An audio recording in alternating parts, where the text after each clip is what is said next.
Hi guys, and welcome to another episode of the Boxing Coalition. My name is Cam. Joining me tonight, Naota and Daniel Lim. Hope you guys are well. Hopefully Leon will jump on in half an hour, but we'll get the show rolling. Naota, Dan, start off with the legendary B-Hop. You know, it's crazy how long this guy's career's gone, man. Not the greatest fight for me, Naota. He did start coming back at the younger SmithJr, but the whole shoulder incident now is kind of tarnished. It's tarnished the fight and almost kind of tarnished his retirement. Yeah, you mean the ankle? Oh, sorry, the ankle, yeah. See, I mean, just I think that little mistake kind of tells you exactly what I think a lot of that is all about, really. You know, was it his ankle? Was it his shoulder? Was it his elbow? What? I think it was the fact that he took 4 flush punches and got knocked clean out of the ring and his head bounced off the concrete. But, yeah, I mean, it was definitely an unfortunate end to what was a pretty damn good career. You know, a career that lasted a long time, but at the same time, you know, you fight on long enough, somebody's going to get you. It's nobody's invincible. It really doesn't matter how good or great of a fighter that you are. And trying to find that right balance where you pack it in at the right time and just the right way is a very, very difficult balancing act. And Hopkins just wasn't able to manage that. You know, he thought he was going to go in there. He thought Smith was too raw, but I think he miscalculated just how physically powerful, you know, and strong Joe Smith Jr. was. Because I think, you know, early on, you know, he was thinking, okay, I'm going to try and get this guy into the later rounds. But Smith wasn't looking like he was tiring. He wasn't looking like he was getting too frustrated. Going into that round, I had Hopkins winning 2 rounds. But even then, one of those rounds I could have very easily given to Smith as well. He was pretty much controlling the action. There was only one round where I thought Hopkins clearly actually won it. And you know, even before he got knocked out of the ring, his success wasn't consistent. You know, it was a little bit here and there, one shot here and there, and Smith was just, you know, physically manhandling him for the most part, and he was doing, you know, what you pretty much expect a young fighter to do to an older fighter, even though he wasn't even necessarily setting things up in the most eye-pleasing of fashions. But I mean, it's hard for me to figure out whether I want to talk about the fight as much as if I want to talk about Hopkins' legacy. But just, you know, the fight as it was, it wasn't necessarily any kind of like barn burner or anything. You know, Hopkins, especially as he's gotten older, he's tried to take a lot of the air out of his fights by and large. He tries to win by making the fight not a fight. He tries to make it by making it just completely negative. But he just wasn't able to do that here. You know, against some guys that they're not going to allow you to have that space and that time to calculate every single little move. You know, he's the type of guy that likes to play chess without the clock, and Smith put him on that timer.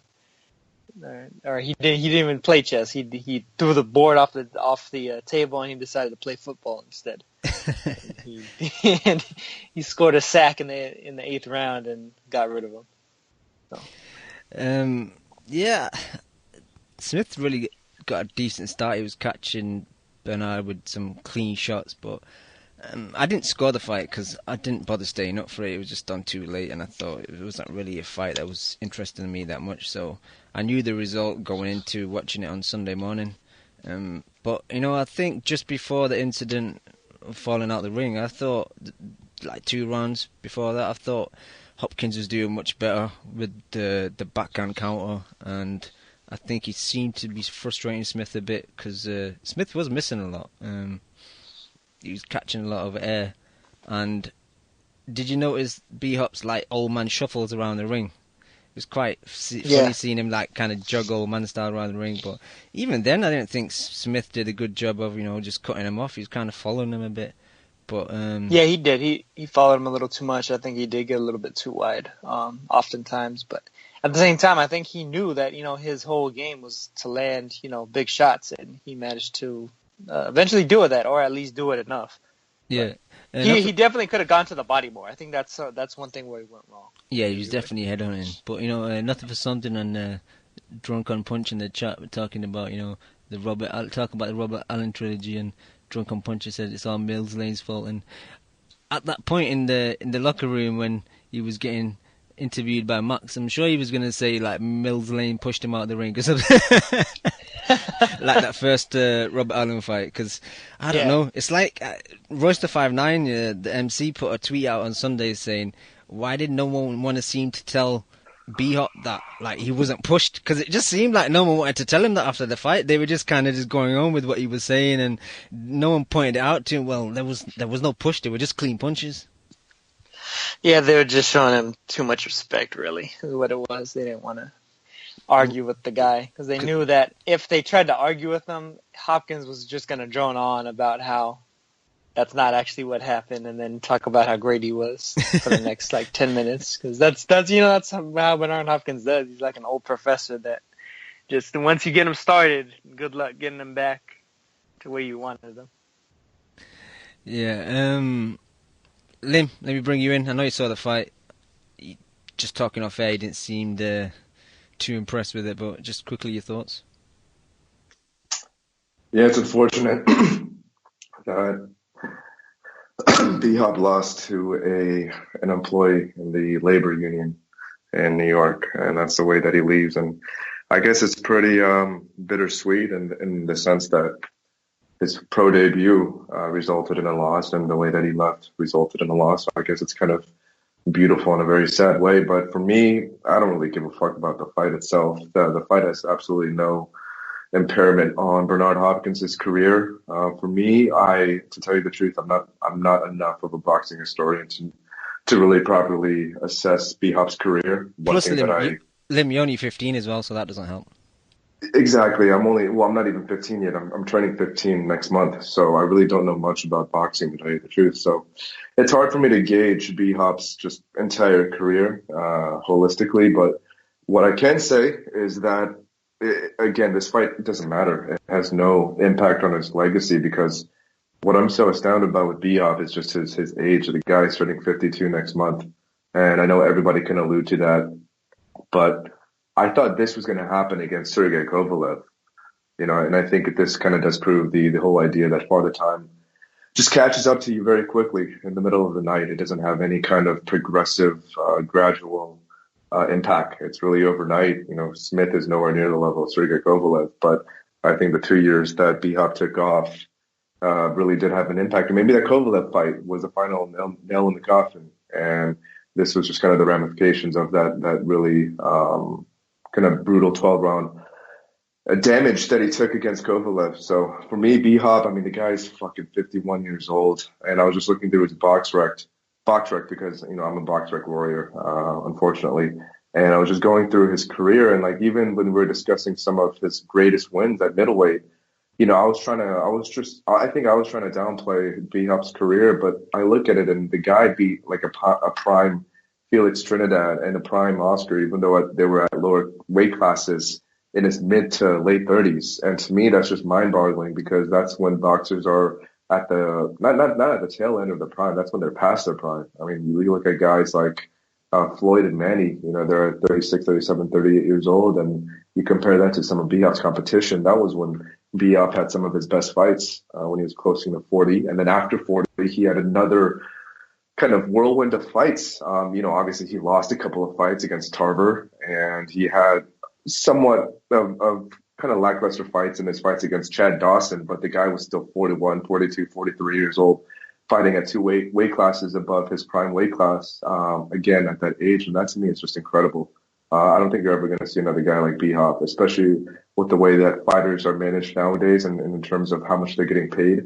I don't think you'll ever see someone in their 40s, let alone their fucking 50s, fighting pretty damn good opposition. And it just goes to show you how great this guy is when up to that Andre Ward fight, B-Hop, a 50-year-old B-Hop was Sergey Kovalev's best win on his resume. That's insane to me.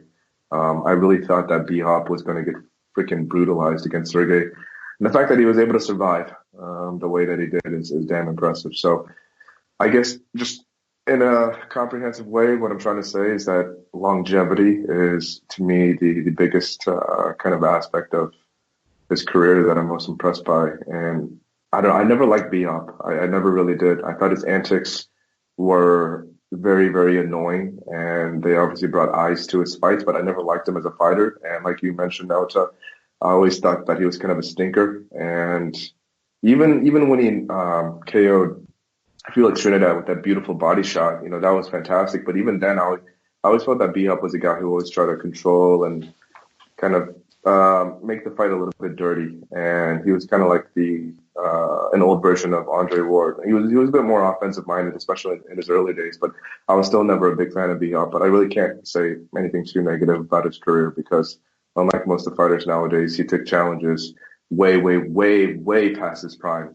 and that is something that we sorely miss nowadays. So salute to B-Hop, and hopefully he has a lot of money saved in the bank. Maybe he can fix his teeth sometime in the future, and he can learn how to speak better English. But other than that, salute to his career, man. I can't say anything bad about that. Nailed it. Apart from the teeth and the other comment, I guess Dan hit the nail on the head, man. What an amazing career, amazing run at middleweight. Even like you said, past middleweight when he was at light heavy, and the draw and the win against Pascal, and very close fight against Calzaghe. Just like his career was so deep, man. Yeah, I mean that's the thing. He at middleweight he pretty much dominated everybody there was to be able to be fought there by and large. I mean after the slight, I guess, false start against Segundo Mercado, and then of course the whole Robert Allen issue. Otherwise, I mean there really wasn't very much controversy about that middleweight career, and even for most of his light heavyweight career too. I mean it really wasn't until he kind of came a cropper against Chad Dawson that we really saw a major, I guess, like chink in his armor / slowdown, because he was able to largely flummox everybody else just with his trickiness, his dirtiness as well. But at the same time, it's one of those things where all fighters, if they can get away with it, they will. They'll take it every single time, and he was a fighter that managed to do that. So yeah, and especially with regard to his longevity, I mean, even just like if you want to look at him as a icon of, I guess, like just physical fitness, the fact that he could fight at as high of a level as he was able to,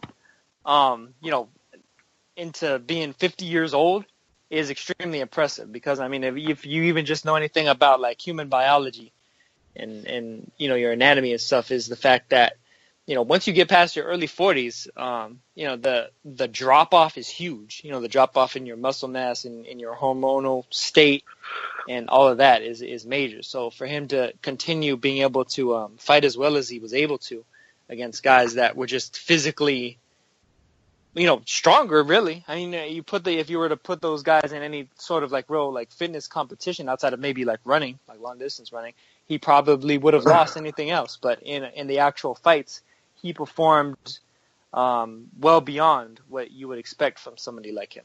Yeah. And he didn't have the gains. Yeah, there you go. Exactly. He lost Right. them. He lost the gains too quick for his own good. Too quick for what he wanted to do. But I wish B-Hop would have taken steroids. If anybody deserves to take steroids, it's B-Hop. I'm talking about top-notch horse tranquilizer shit. I'd be okay with that. But can I ask you guys a question? Do you guys know what B-Hop's prior engagement with boxing was prior to his stint in prison? Like, did he have any kind of extensive amateur career? I think it was the stint in prison that got him into boxing. I think before that he didn't have anything. Again, that's incredible.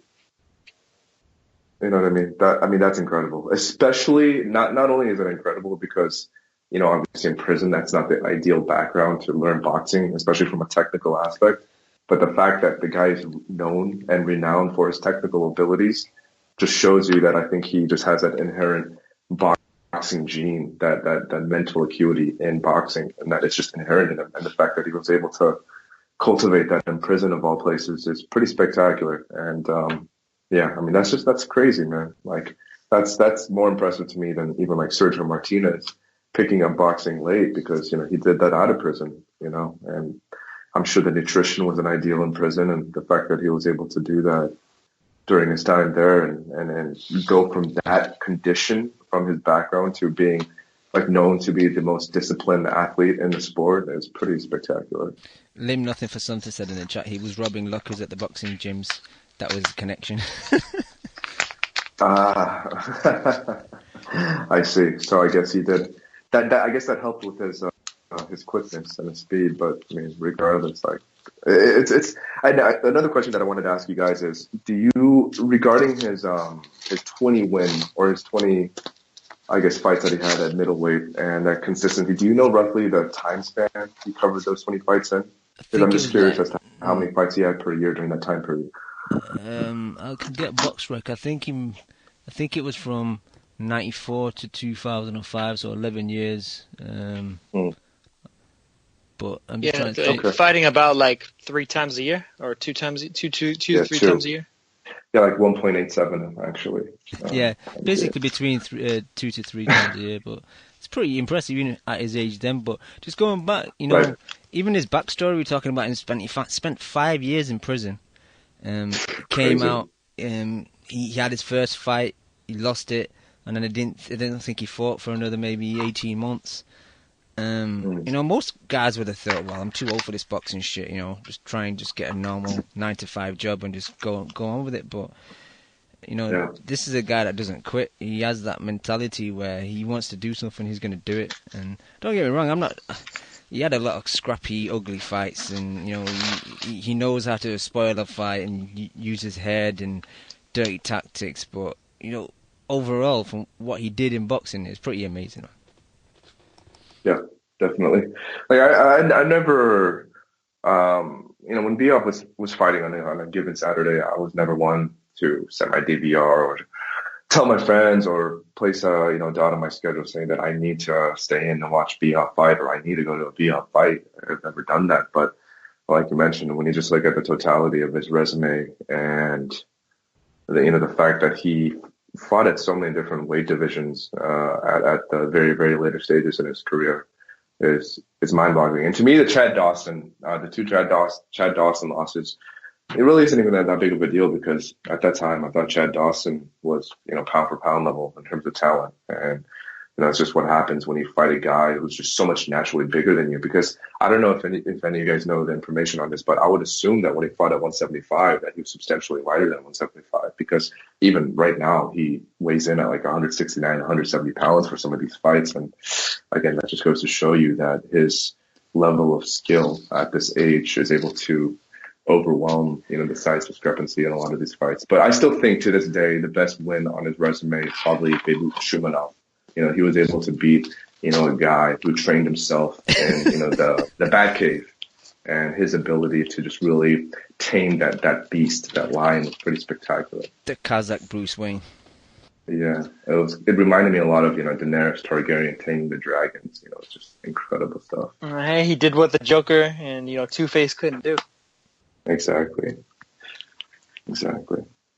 But, Hopkins, the thing is, his light heavyweight run, I think at the end of his middleweight run, with Jermaine Taylor, you could see that he was bursting at the seams. He needed to move up earlier. Like he was gassing out in those, or he was conserving his energy in those fights, so he didn't gas out in the late rounds. But doing that wound up losing him the fights. When he moved to light heavyweight, he looked like a whole new fighter. He looked like he had the muscle mass that he was always supposed to have. But I think the thing is, he fought on so long beyond his prime and everything, beyond his prime like physical years, that he wound up losing a lot of that, like I was saying before, like losing a lot of that muscle mass as he got into his mid and then his late 40s. And so he at the end of his career, he especially looked pretty small for light heavyweight. But when he fought Tarver, when he fought Calzaghe, I don't think he really looked undersized. I mean, I thought he looked like a good light heavyweight. Pretty much he was able to hang with them in every other way possible. And then, of course, the Winky Wright Kelly Pavlik fights were both at 170, but of course they were both middleweights that moved up to fight him. And Winky wasn't really a big guy. He was a little tank and everything. He was stocky and strong and everything, but wasn't like a huge guy that needed to move up. And then kind of the same for Kelly Pavlik. Even though he was really tall, he wasn't like this extremely buff guy. You know, he's a bit of a rail. That, you know, his middleweight run, even he was tall and lanky for the weight class, but he wasn't, you know, just physically huge for it. So overall, I think Hopkins, especially at the start of his light heavyweight run, you know, like when he fought Tarver, when he fought Calzaghe, I think he was definitely not outsized. Dan, one last question to you. With the way the fight ended, do you think B-Hop will probably want maybe one more fight to end on a better note? I know you were saying to Max in the post-fight that, you know, he's made promises that this is going to be his last fight and stuff, but I don't know, I can see him not wanting to go out like this. I want to see him fight Bivol. Why do you want him to give Bivol his first L? No, I think he's good. You know what? I don't know. It's always a tricky thing, you know, because, I mean, in all fairness, Smith was a cherry pick, was he not? I mean, I know that's a strong word, and I know B.L. prides himself on his level of opposition, but regardless, I mean, this was his last fight, and there was a very clear reason why he I think chose Smith. Hopkins felt like he was, but I don't think most of the people did necessarily. But, I mean, I don't know anybody who was picking Smith to win this fight. Did anybody pick him? And I know that doesn't always correlate to the level of opposition, but what I'm saying is, what I'm ultimately asking then is who is like a worthy candidate for him to fight? And if it's someone so bad, then what's the point? You know? Yeah. I don't know. I know there were kind of negotiations before he chose Smith to fight Kev's boy Shawnee. So, you know, Shawnee still got his O. And instead of having a rematch with Smith, so if B-Hop doesn't have a rematch with Smith, I guess Shawnee would be a decent person to end your career when he's still undefeated. Well, he could fight the Subway Kid, Mike Lee. Oh, I thought you were going to say that him versus Shawnee could actually happen in a New York subway, like somewhere on the subway system. But I don't know. I don't want to see that fight, man. Like, what does that do for his career? It's absolutely nothing. And to me, I think that whole idea of leaving on a good note is so overrated. You know, any kind of person who knows half about the sport isn't going to put any kind of emphasis on B-Hop's, you know, last or second to last fight. It's not going to have any kind of impairment on his career, like I mentioned earlier. That's fair, but when you were saying I mean, especially when you've been around so long and have built up so much in the beforehand, you know. Yeah, when you said the subway... Exactly. And another thing is that he already has 8 losses in his career, so it's not like he's a fighter who had just 1 loss, so he has to revenge that loss. I mean, the guy is known for taking on a lot of tough fights and a lot of challenges. So again, a loss isn't going to impact his career like it would someone like Floyd Mayweather. No, you're right. That makes total sense. But just going back to the Subway Kid, I thought you were going to say that was me, Dan. Anyway, anything else regarding B-Hop? Oh, my bad, Cam. I was just going to say that you're too bummy. Like, I know you weigh around 200 pounds right now, but even then, with the size advantage, you know, you're just not good enough. So. 200 pounds, man.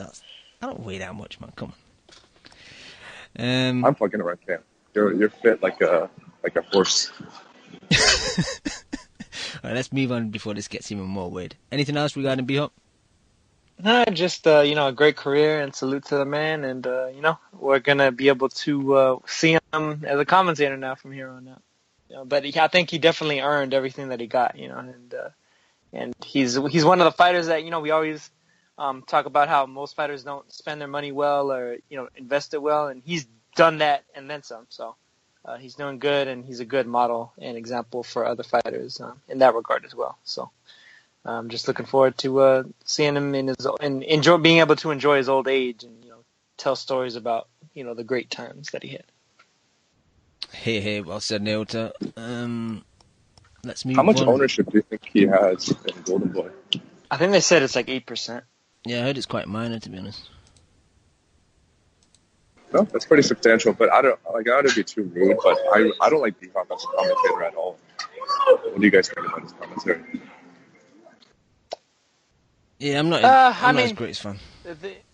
Yeah, I was gonna say, like, he can get kind of long-winded at times, just like generally speaking, the way he is. But I mean, I think he does, especially when it's like certain technical things, he's able to point out a lot that they're doing in the ring. So I think in certain fights, he does better than others. But like you said before, sometimes, if you see him in an interview, if they ask him a question and his answer is a 10-minute ramble, he sometimes does that in his commentary. Like, Kelly will ask him a question and then the next minute, like, 2 rounds have passed and he's not even given a gap for them to jump in and cut him off. It's like, this reminds me of this one time I was sparring in 1997. This guy was throwing... like, wait, hold up. Like Hopkins, he just knocked him down. We need to go back to the action. Yep. I'm just going to stall about 2 minutes, try and wait, because Leon said he's going to jump on, so instead of moving on and coming back, might get his view on the fight. But just to ask you, Dan, because I know you're going to be on and off the line, did you see the Usyk Mchunu fight, or no? Did you just see the main fight? No, I saw the knockout. I saw the last 2 rounds of the fight, so I'm sure that's a very jaded perception of the fight because I heard he had some issues, right, in the beginning. I thought he had a lot of issues. What about you, Cam? Yeah, but we'll get into that. I don't really agree that much with Naoto. I know there was close rounds, but Leon, are you on the line? Yeah. How's it going? Yeah, good. Yourself? Good, thank you. Leon, did you manage to catch the B-Hot fight today? No, I haven't seen that card yet. I've watched 4 rounds of Usyk, and that's it. Okay, well, we're talking about Usyk. So come back to me when you talk about the Golden Boy card. Okay, no problem. All right then, Naoto, why did you think Usyk was struggling at points during the fight against Mchunu? Well, I mean, I wasn't the only one that thought he was struggling. Even Harold Letterman, classic A-side Harold, was scoring rounds for Mchunu. And it just seemed like Usyk was choosing the wrong style of fight in order to fight him. I think he probably should have upped the volume from the very beginning. Should have put a bit more pressure on Mchunu from the very beginning. The guy's a spoiler. He's very short in comparison. He's half a foot shorter than Usyk at least. The guy, there's no way in hell that he's 5'10" and a half. That's being more than generous. He must be wearing freaking some Nike Air Maxes and standing on top of a wooden board while they're measuring that shit. But he was, he looked pretty good in there. He looked pretty sick in there. He reminded me of the way he fought against Eddie Chambers when he schooled the shit out of him, and pretty much shut him out back when Chambers was trying to do something at cruiserweight. But I mean, he was landing consistent jabs, consistent right hooks, and I mean, I thought you could have very easily given Mchunu all 3 of the first rounds. Usyk looked clueless in there. It was starting to remind me, and we'll get to it, of Shabranskyy fighting Sullivan Barrera. It's like I was like, oh shit, is this guy? Are we about to see Usyk exposed and schooled?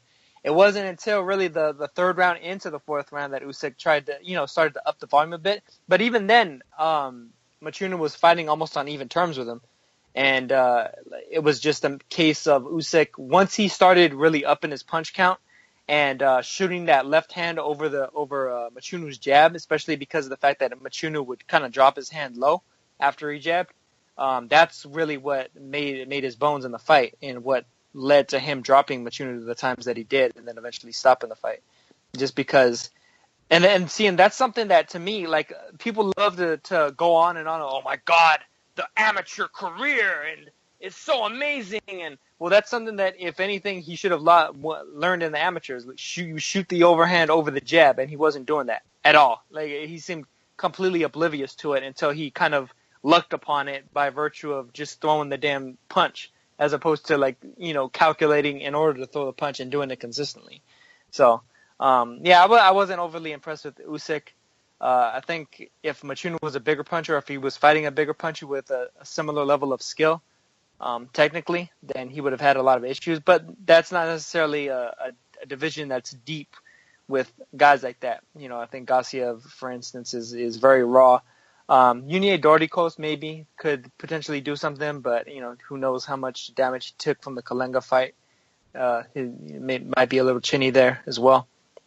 Usyk definitely is still the most well-rounded fighter, I think, at the weight class. But I think we saw some serious issues with him that could potentially come a cropper for him, particularly at heavyweight, though. A lot of people were talking about him like going up and just schooling a bunch of heavyweights, and I honestly don't see that after this fight. I think if anything, he could probably dominate at cruiserweight, maybe make a little noise at heavyweight, but I think if anything, he needs more pro experience before he does anything of that nature. I kind of disagree with a lot of what you just said, to be honest. I can't find my scorecard at the moment, but I think I had Mchunu. Maybe I gave him 2 rounds before he got stopped. There were rounds where they were quite close. Usyk was doing the flurries and the combinations and the high volume, and Mchunu was landing crisp backhand, southpaw backhands, and like you said, the right hooks, and his jab was quite decent. But overall, I think I said to you after the fight, because I did stay up for this and then I went to bed, that early, maybe in the first to third rounds, Usyk did seem to struggle. That little step across that he likes to do and Lomachenko likes to do, it wasn't working that well against his fellow southpaw. But after that, he seemed to just tune it in a bit better, and he was just stepping to the side and shooting shots on the blind side.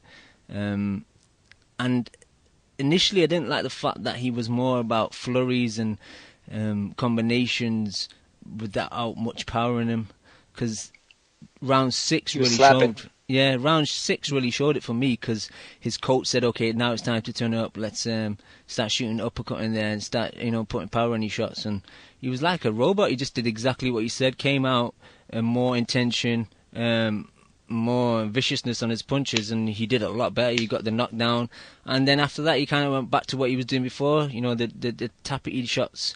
And it was them where he was getting caught, because sometimes he was still standing in the pocket and he was getting caught with the counters. But overall, even though there were closest rounds, I think he kind of dominated the fight overall.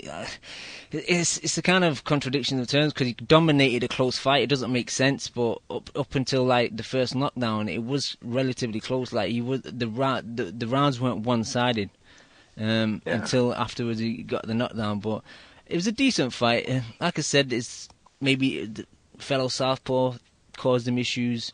Maybe it was the fact that, as you said, the height differential, maybe shooting shots downwards was affecting him initially. I don't know.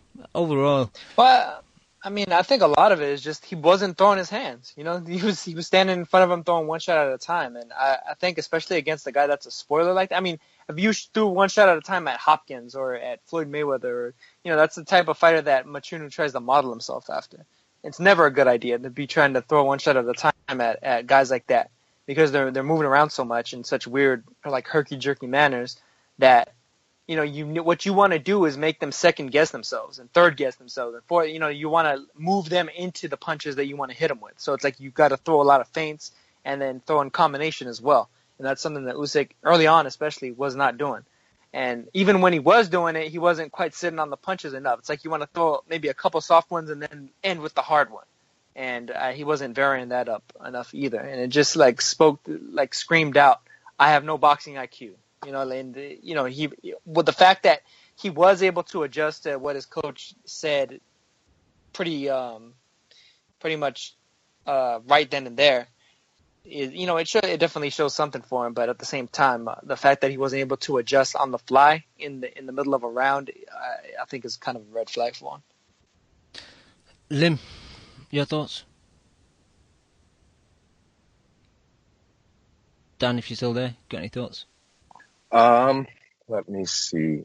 I'm kind of somewhere down the middle between Naota and you, Cam, because I think it's pretty telling, even despite all of the criticism that Naota gives Usyk, he still thinks he's the most well-rounded fighter at that weight division, and I agree with that, because he does have the footwork, obviously, that nobody has at that weight class, and he's a skilled fighter. But I agree with Naota and his pity-pat punching. I don't like that. I don't like the fact that he tries the same thing over and over and over again, even if it doesn't work. I think I mean, this is what his 11th fight, right? So, he still does have a ton of time to grow. But I just think as of right now, he just has such athletic and physical advantages over pretty much all of his opponents. It's really hard to think of anybody, that's going to beat him at that weight class. I mean, I do wonder what his punch resistance is like. But, if he fights a guy like Lebedev or Gassiev, I mean, I'd still pick Usyk pretty comfortably. So it's kind of one of those things where, like you said, Cam, you find yourself criticizing a guy, and yet at the end of the day, you still think he's pretty damn good and the best at a weight division. So that's kind of, it sounds a little bit contradictory, but that's how I feel as well. I think his boxing IQ isn't really as good as most people rate it to be, and I think people try to rate his footwork and his boxing acuity to Lomachenko, and I don't think that's fair. But at the same time, it seems like the cruiserweight division right now, even though it is a very fun weight class in terms of the matchups, I don't think it's a very stacked division in terms of talent. So I do think Usyk can take over that division entirely. So if I could ask you guys a question, who do you guys want him to see, or who do you want him to fight next? There's a lot of decent fights. Like you said, I think Lebedev fight would be decent. I hope he would ice Tony Bellew, but we got David Haye to do that, so it's not too bad. Bradis is there. Even the Gassiev fight, I won't mind. I want to see him fight the guy that I mentioned before, Yuni Doricos. I think that's somebody that could give him some significant issues. Huge puncher, good fighter. Had a great amateur career, or a pretty good amateur career as well.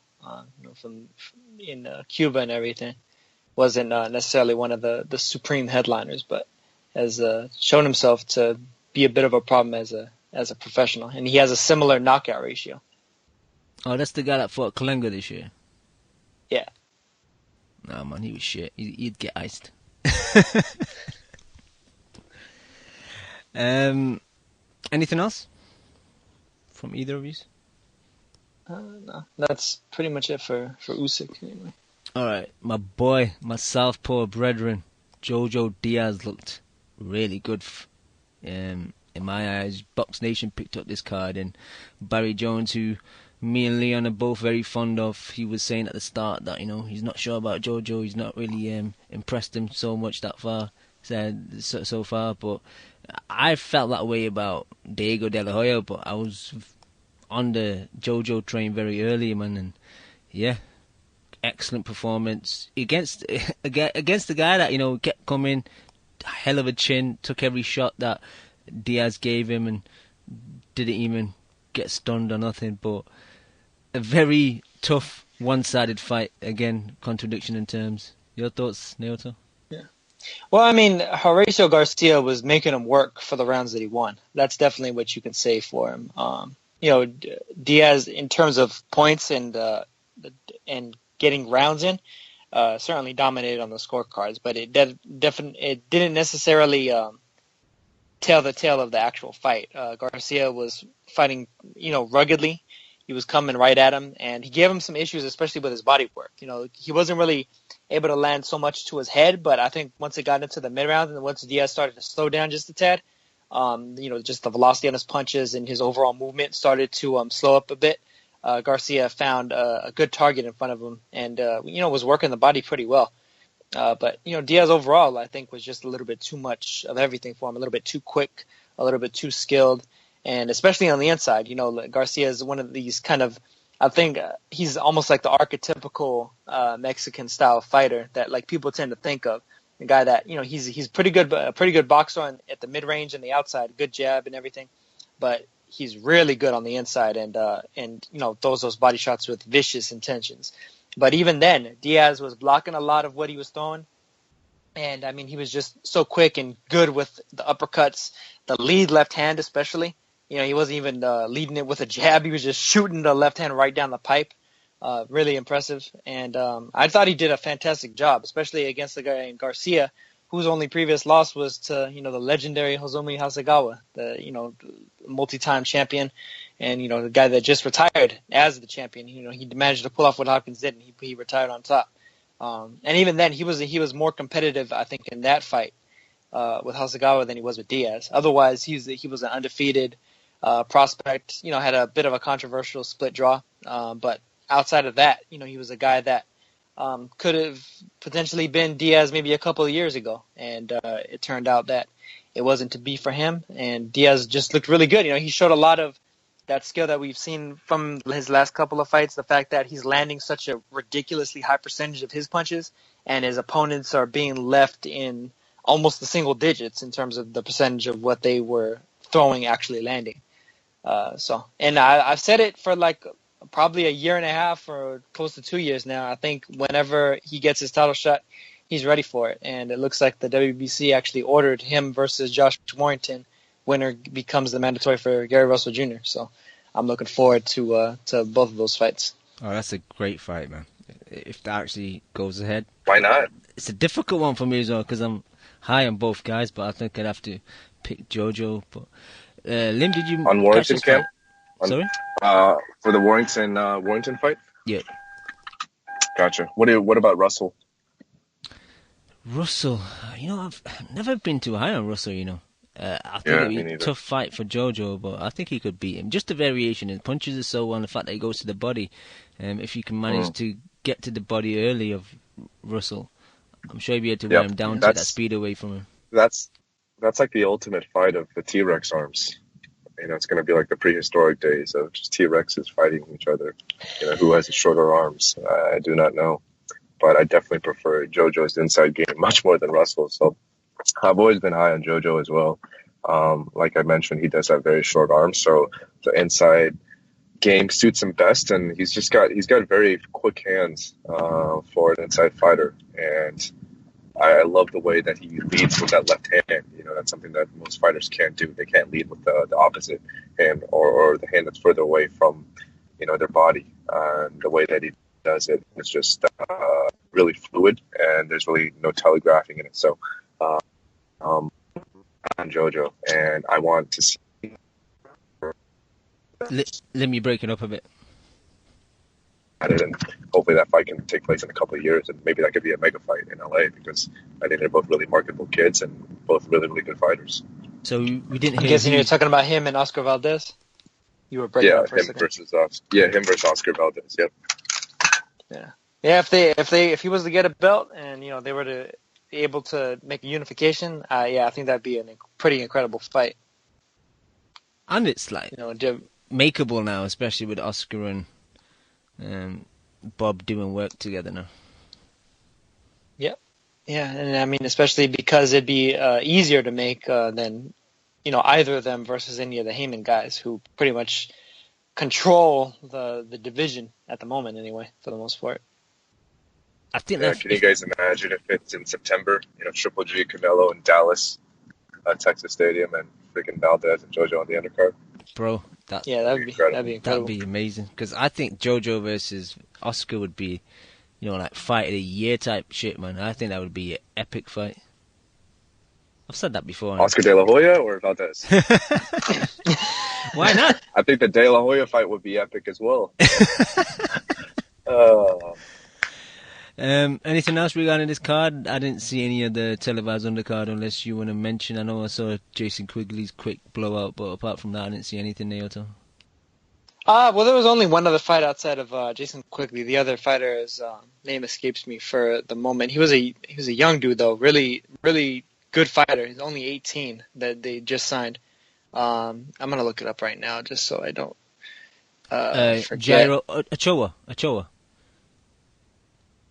No. No, that was the guy that he was fighting. Joet Gonzalez. Joet Gonzalez. Yeah, that's who it was. It looks like he might be a future star. Young dude, 15-0, 7 knockouts, 23 years old. Good fighter. I'm trying to remember that. I thought I could have sworn there was like an 18-year-old on there too, like a real young guy. But Ryan Garcia, that's what his name was. 7-0 with 6 knockouts. He looks really solid. He's a lightweight. They were kind of comparing him to De La Hoya, like back in his early days, and he looked very similar to him, just in his overall style. Quick hands, quick feet, nasty left hook. And probably it'll probably take him 2-3 years for him to be in terms of any sort of elite status. But I'd imagine they'll probably try to showcase him on a lot of these undercards or the Estrella cards on YouTube and stuff. Those should be pretty fun to watch, and he'll be an interesting fighter to look at in the near future. But yeah, outside of that, that was pretty much all there was for the Golden Boy card on Saturday anyway. Yep. Which moves us into Friday's Golden Boy card at Fantasy Springs. I'll tag Leon in. It was Vashlev. I can't pronounce it. Vyacheslav Shabranskyy. I'll just call him Shaba versus Sullivan Barrera. Shabranskyy. Easier for me. Shabranskyy. Yep. Sullivan Barrera. Leon. Pretty decent fight, man. Good fight. I haven't seen much of Shaba before. But he came to fight, but he couldn't avoid that right hand, could he, all night? No. I mean, it was just landing, wasn't it, constantly? Yes. But he can fight, the kid. But it was a bit of a step up, wasn't it? Yeah, because he hadn't fought no one, had he? It's not even that though. It's basics like. Before Steve Kim on commentary mentioned it, I was noticing it that once he was throwing the jab from, just above his waist, he was bringing it back down to that same area, and you can't do that against a guy that's got a pretty big right hand. And yeah, he was just no head movement, even none. No, and he was just shooting the lazy jab and just getting smacked right in the face with a big right hand or overhand right hand, and it just seemed, he just didn't have the fundamentals in place. And decent knockdown in the first round, but he did pretty good to hurt and drop Barrera. Was it in the second? Do you think he was that hurt? I don't think he was too hurt, but he got hit with a nice, I think it was a right uppercut, left hook, just kind of behind the ear. It dropped him, but I didn't really see that coming because it seemed like, the control was in Barrera's corner, and he was kind of looked like it might be like done in 3-4 rounds for him to kind of get dropped in the second. It was pretty impressive because I thought he was just going to get steamrolled after that first knockdown in the second. In the first. Oh, he showed some balls. He was, like I said, he was there to. He was in the. He came to fight, didn't he? Yeah. It wasn't going to go to points. You could tell that after the first round. Yeah, exactly. Naoto, again, I didn't see this live, but Naoto was saying it was kind of almost like fight of the year type stuff. It wasn't for me. Just because... the first couple of rounds. Yeah, after that, it kind of.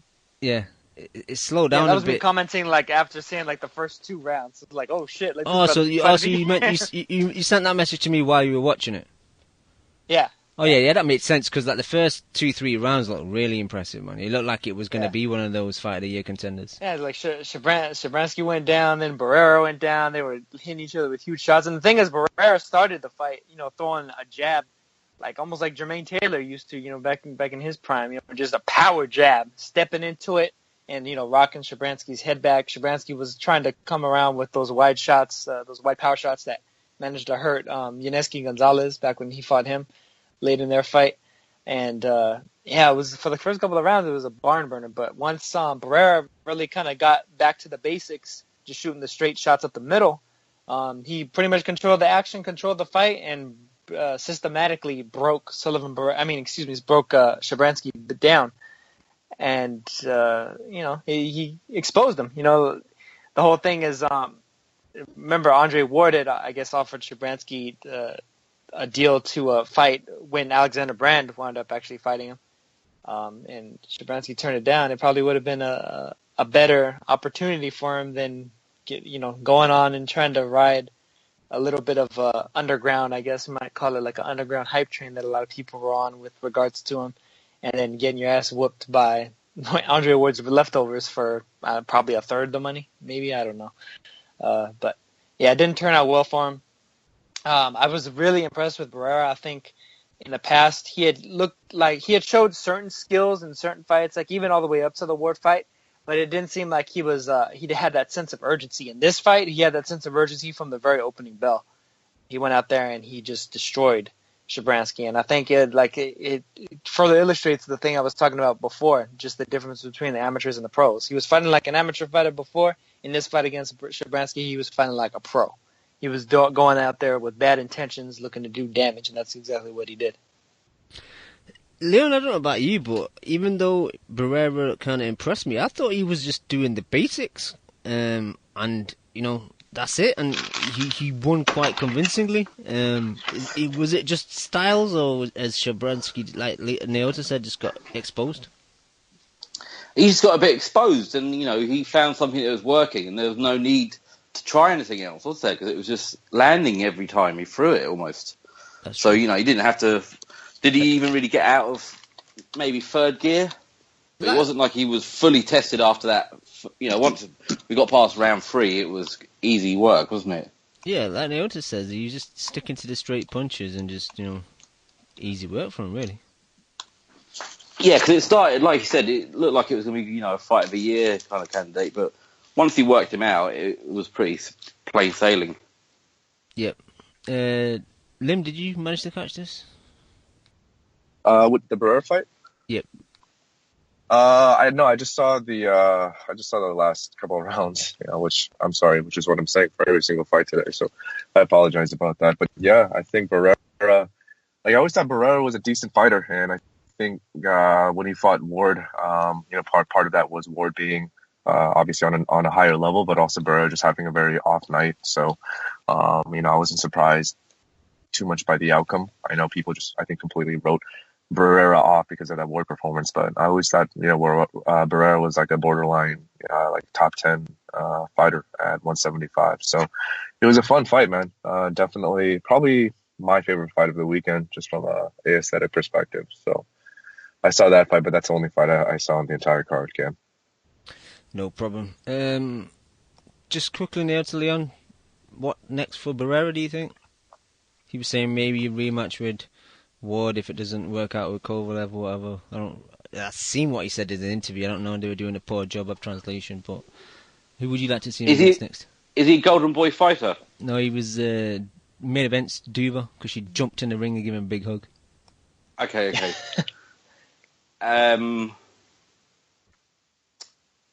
That Joe Smith fight?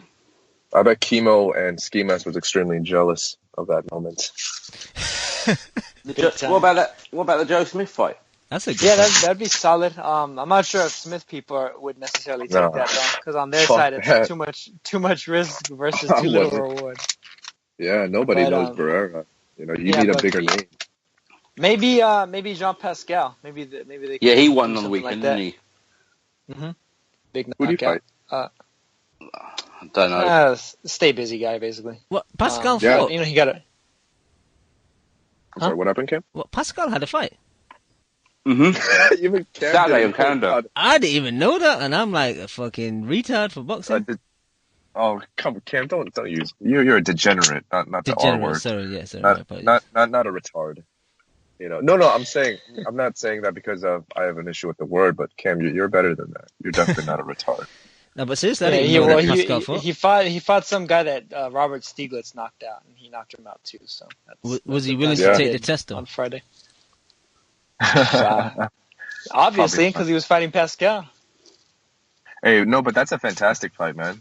Pascal versus Barrera. Because I always thought Pascal fought Barrera, but it was the other Cuban guy, right? That Yanetsky Gonzalez. Yeah, Gonzalez. So I always get Gonzalez and Barrera confused for one another. So, that if this fight happens, I won't be confused again. So let's make it happen. Just so Dan will never get confused. Yeah. I don't know. I think that's an easy fight for Barrera, to be honest. I think if you can, well, how about Arthur Beterbiev? Oof. That's if they're willing to PBC, the money. He's fighting this weekend as well. He's fighting on Friday, I think. Yeah. I'd love it.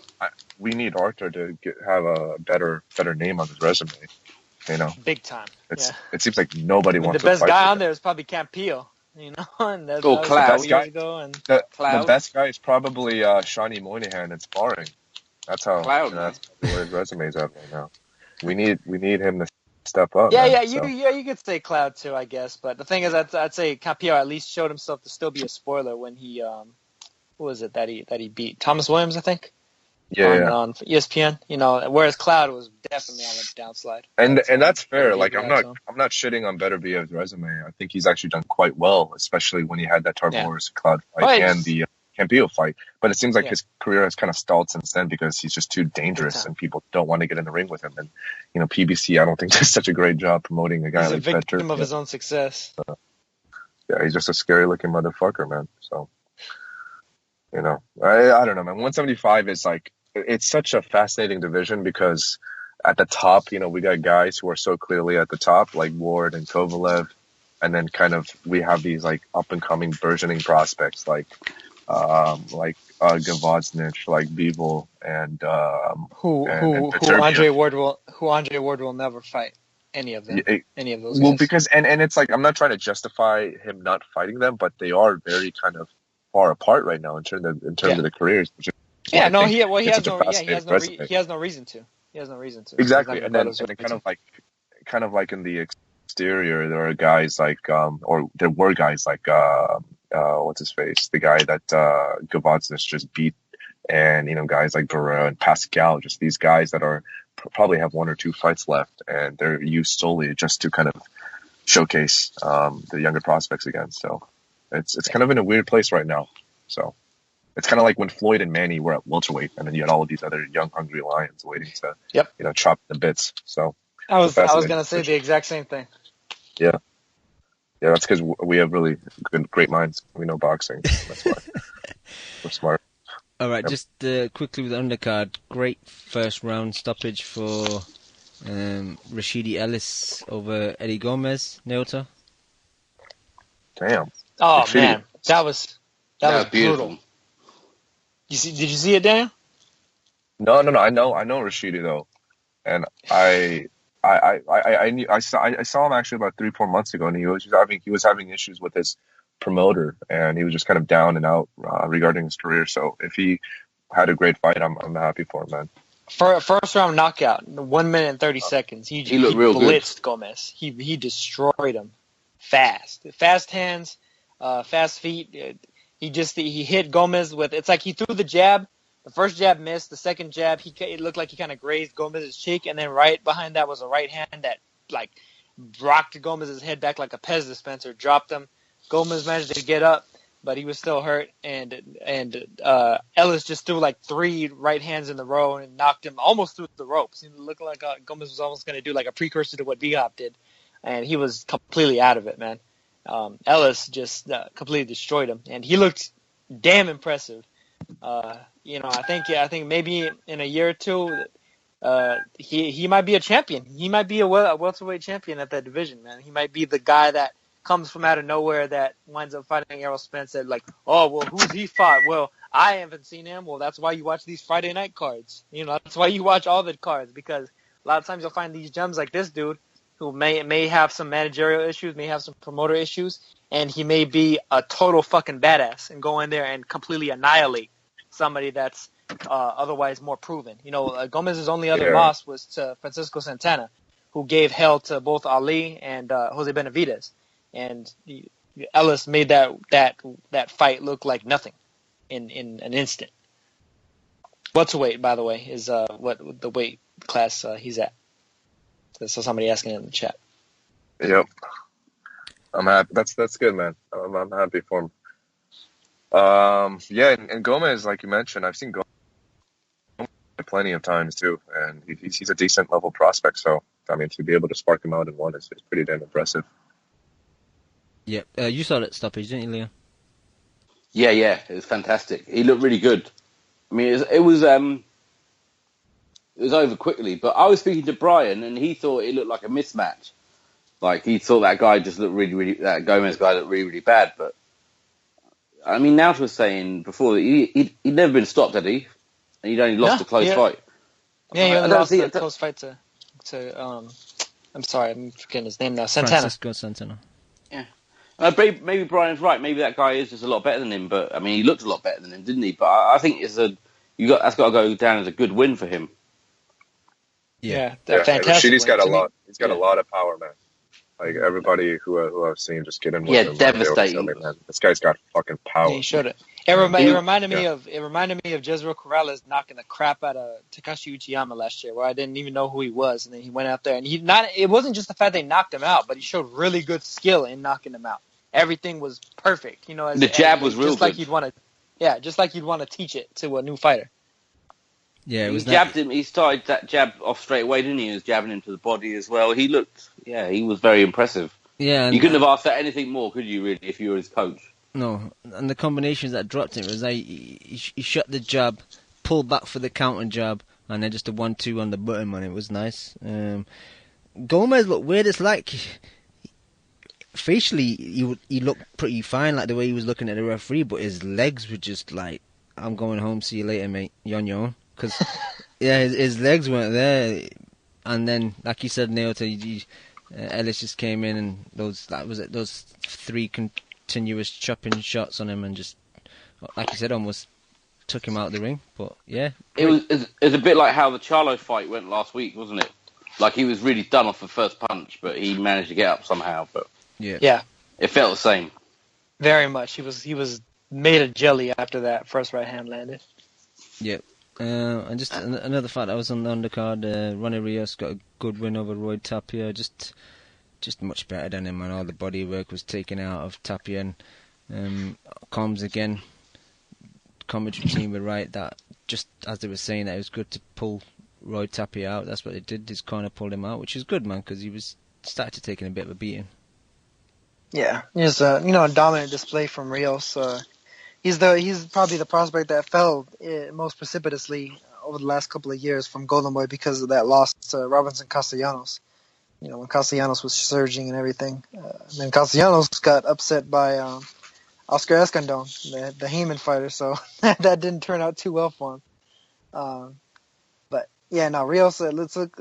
They're talking about him possibly fighting at 122 from now on. That actually might be a little bit better for him. I think he's a little bit more fragile than somebody like a Jojo Diaz or some of the other prospects that Golden Boy has around those weight classes, even like Diego De La Hoya. So if anything, they might use Rios as kind of a starter, I don't necessarily want to say a gatekeeper to De La Hoya because he's really further along in his overall career, but basically a guy to toss in the tougher guys against, and then maybe they'll match Diego with those guys after Rios knocks him over. I mean, he did have a great win over Jason Velez, and he'll probably be able to beat everybody but the very top guys. But I don't necessarily have the utmost confidence in his overall ability, particularly just to take consistent punishment. And, I think guys that are high volume guys can potentially break him down. And I mean, we'll see that once he steps back up. But that's just the feeling I get from him. You know, he's an on top fighter. Like when he's beating your ass, like he's really doing damage to you. But he can be. I think his will can be broken. Yep. All right, let's move on. Go to Russia. What the fuck is happening with Povetkin, man? Crazy. Friday gets popped. Povetkin? Yeah, man. What's going? Povetkin. Leo, man, what's he playing at? He's just juicing off his tits, and he don't give a fuck. He don't give a shit. He's just loving it. He's loving life. Pumped up, fucking.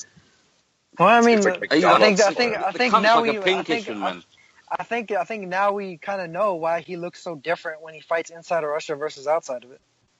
You know though, he'd be like, like you see in a cartoon where a man drinks a glass of water and then the water comes out of 500 holes all over his body. That's what he's like. He's just fucking made of fucking pinholes, man.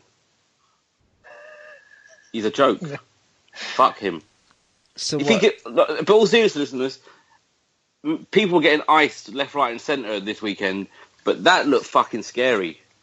But that's 8 days notice, and he gets fucking. Or was it 8 days? How many days notice was it? 8 hours, isn't it?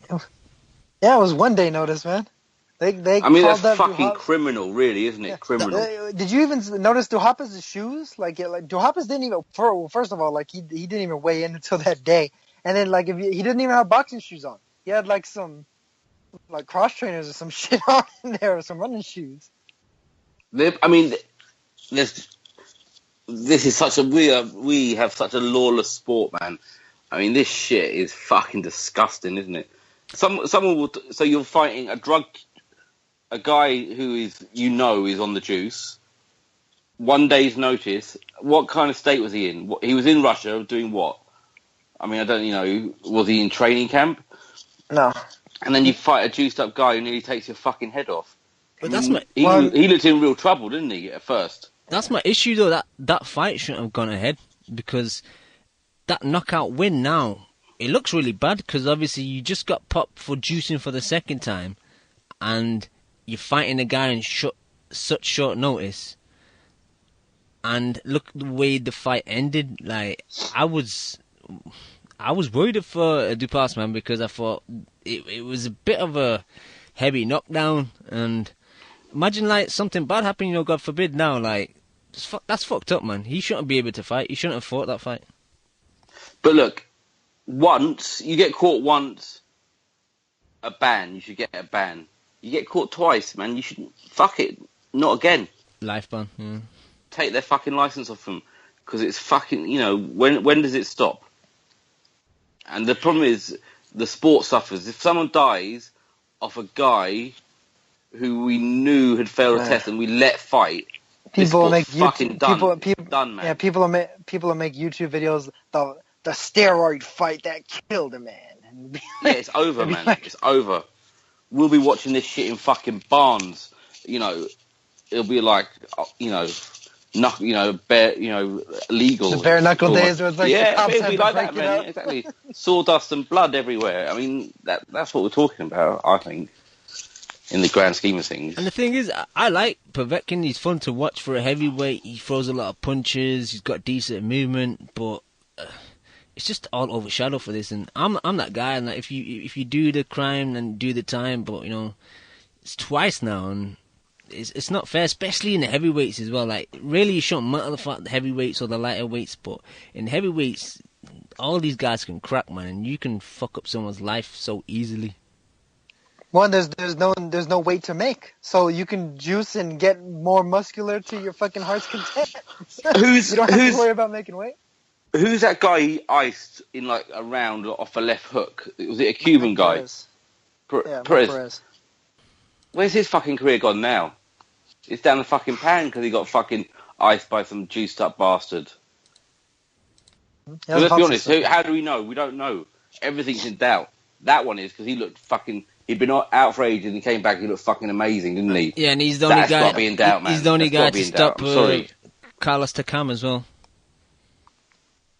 Yeah, just icing people in rounds who've been going the distance for most of their career. I mean, I'm sure people did smell a rat after those fights. They probably did say it, but Well, what's weird? I read today what the substance is. It's something called ostarine, and it's for muscle building. And when I looked at his physique, man, like that's probably the best I've ever seen him. Like he's always been like built and quite large, but he was a bit more sculptured as well. So see the state of him against Klitschko. Yeah, he was a big fat mess. He a big fat horrible mess. I remember Klitschko made sure to have random testing for his ass in that fight. Yeah, so I don't know. I'm a fan of his, but if he has look, been doing it, we love the Russian cards on here, so it's nothing. It's not based on anything else other than that, is it? We like. It's just if you cheat, you're a cheat. We've given high praise to a lot of fighters, and given a lot of coverage to fights that other people really weren't checking for. So. No, I know a lot of times we've had discussions about PED use and stuff, and I've always said, well, if you do the crime and you do the time, fair enough, but second time round, come on, it's either a substantial ban or a life ban, because fuck that shit. Yeah. And there's literally no excuse this time. Ostarine's been banned since 2008. It's what's called a SARM. It's basically a steroid analog, but it works actually even better than steroids because of the fact that it's like it prevents it prevents almost any of the negative side effects that you can get from steroids, where it's like, your balls would shrink and all kinds of other, not very good things that you'd want to be doing to your body. So it's like, it's one of these designer drugs that's meant basically for almost no other purpose than to get fucking swole and, and at least in Povetkin's case, to beat the shit out of people. I do give some props to the WBC for actually at least standing up for something at some point this time. They let Povetkin slide with the Meldonium thing. They let Stavern slide with his meth analog BS. They finally pulled the sanction for this fight. And I'm actually glad in the grand scheme of things, too, because I didn't think that the winner of a fight between Povetkin and Stavern was a compelling opponent for Wilder. I didn't think that at all. Can I ask one thing, Cam? Don't you think there's some double standards with that Sky, though, getting on their high horse? Because Eddie Hearn's never used a drug cheat. In what sense, though? I don't know what you mean. Well, they pulled the card because of the late opponent, and obviously to try and make some statement that, we don't, based on the fact that he was caught on the drugs. But Hearn's used people, hasn't he? I think it's more the fact that the opponent changed, to be honest. Cause, you think, yeah. I'm over-analysing it. Yeah, I think, they probably said, oh, fuck it, give us our money back, because it's not a compelling fight. The fact that they picked it up, I was quite happy about, because I saw the Hearn tweet saying Sky is showing it and that, but... The shame of it is Dupapas in shape might have been a better fight than Stavern. I don't know. Actually, I was looking forward to that Stavern Povetkin fight. I thought it was going to be a decent fight, but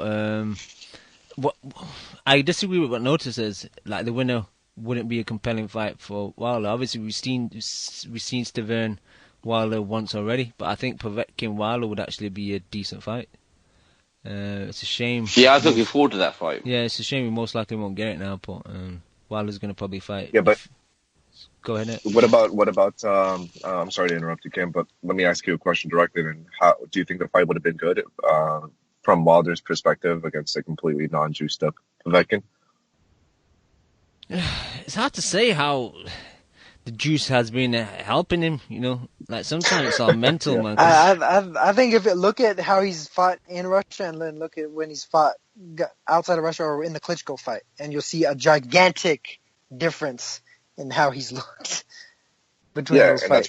That's why I'm posing the question, because obviously moving forward, nobody who has the financial standing and like the power that Wilder does is ever going to fight Povetkin in Russia. So, what is Povetkin going to do with his career? I mean, I know that obviously his license hasn't been taken away, but to tell you the truth, I mean, he kind of fucked over his own career, because who in their right mind is actually going to fight Povetkin? Someone who's going to get paid a shitload of money from his promoter. People hard up for cash, basically. Yeah. But I don't think those guys are going to be anywhere near, the top, level guys at that weight division. It's always going to be these kind of leftovers. So it's a damn shame, man, because of the whole Wilder Povetkin situation. I was looking forward to that fight a lot. And the fact that so many things have gone awry from both parties is really, really disappointing, because now that AJ is fighting Klitschko, it seems like Wilder is kind of left out to hang the dry, because I really don't know who a quality opposition would be for him now, Yep. All right, let's move on. Let's talk about France on Saturday. Hassan Endam, great first round stoppage over Alfonso Blanco, man. At first, when I first saw that right hand, I thought it was a bit of a slap. And I thought, right, he dropped him and made him do a dance with a slap. But when you saw the replay, man, it was on the button, man. He didn't make him do a dance, man. He bounced his ass off the fucking camera. That motherfucker bounced like a Street Fighter character. No, he did make a dance. Like when he was on the floor, he was dancing. Yeah, he did a little dance afterwards, didn't he? Yep. As he woke up. That was crazy, He felt like a proper tree, though, didn't he? The thing is, Endam's not really a big puncher as well, man, but that guy got fucked up. Yeah. I mean, that was a worrying one. I guess he was just hiding some serious glass, man, because Endam shattered the hell out of it. Yeah. What were you saying, Leon? He felt like a tree, though, didn't he? It was just, like, ridiculous. It was scary. Yeah. Like, you worried, didn't you? Like, yeah, because when his legs started to spasm like that, you're thinking, what's going on here? It was worrying, but, I mean, hell of a shot. But who's he ever done that to? Maybe he's on the juice now. He's on the juice. They're all on the juice. Juice for everyone. But that's a very good contender, isn't it? If we're gonna, I don't know when we're gonna do our rundown of a year, but that's got to be right up there, isn't it? So many good knockouts. So many good knockouts at the end of this year. It's crazy, man. December's been like more than we've probably had in the last 11 months. The icy month. The ice month. Yeah. Well, and to be honest, I mean, we've had some pretty good knockouts throughout the year as well, just generally speaking. Like I think more candidates than I think we're prone to seeing, really. This one with Endon was nasty. I'm waiting for some like website to do their roundup, and I can steal their ideas because I can't really be bothered going back and trying to remember which were the great knockouts. Yeah, exactly. That's the issue. That's the issue. Let someone else do it. Yeah, it's like you gotta compile them while you're watching them, otherwise you're just gonna. You know what? Last year I said that, Neil. I said this year every time there's a great knockout or like a round of the year contender or something, I'm gonna write it down. Did I fuck? No, we didn't do that. Steve Welling did that. We look like amateurs. Yeah, we need to steal Steve Welling's list. We need a professional journalist. That's our problem. We lack in that side. We're just bums. That is true. Yeah, we're bums. I mean, it's hard to find professional journalists in this sport, Leon. I don't know if we can. Steve is a high-class journalist. What about the Bay? Are there any good journalists from the Bay area? I don't think so, guys. I think we might have to look further down the coast, unfortunately. I heard Steve Kim's brother has a website, so maybe I'll contact him so that he could be our resource. Unfortunately. What happened to Gamboa's opponent, man? You got locked up on some robbery charges or some shit. Yeah, that's what I had said, and then I guess they were saying that Gamboa was having issues. Like I guess he had some serious issues with his trainer. With what was it? Was it Ismael Salas? Because I think Pedro Diaz was training Endom in the main event, and then Ismael Salas saw Diaz training Gamboa on social media, so he said, "Well, fuck you. I'm not training you anymore." Like I don't know, like a jealous girlfriend or something. And that broke down, and then I guess Klassen wound up getting caught up in some sort of petty theft situation or something. But it all seemed kind of vague, and I don't know exactly what happened.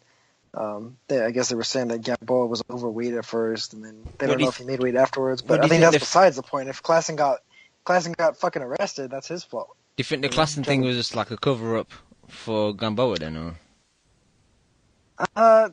Honestly, I'd have to look at the article again because I only read it once and I just kind of skimmed through it. But I'm not sure if Gamboa is necessarily to blame because I think from what Klassen's team was saying, they were trying to put the blame on him instead of putting the blame where it probably belonged, which was Klassen. Maybe Klassen was selling PEDs to Povetkin. That's what you got stopped for. Yeah, perhaps. Michelle Sorrow was on that card as well against Nahu Lawal, who fought. Yeah. It says right here. Sorry, Cam, to interrupt you. It says right here. Yeah, police raided Klassen's hotel room and found the fighter, his trainer, and a nurse with illegal performance-enhancing drugs in their possession. Are you joking? That's what it says. I'm just making it up. Ah, shit.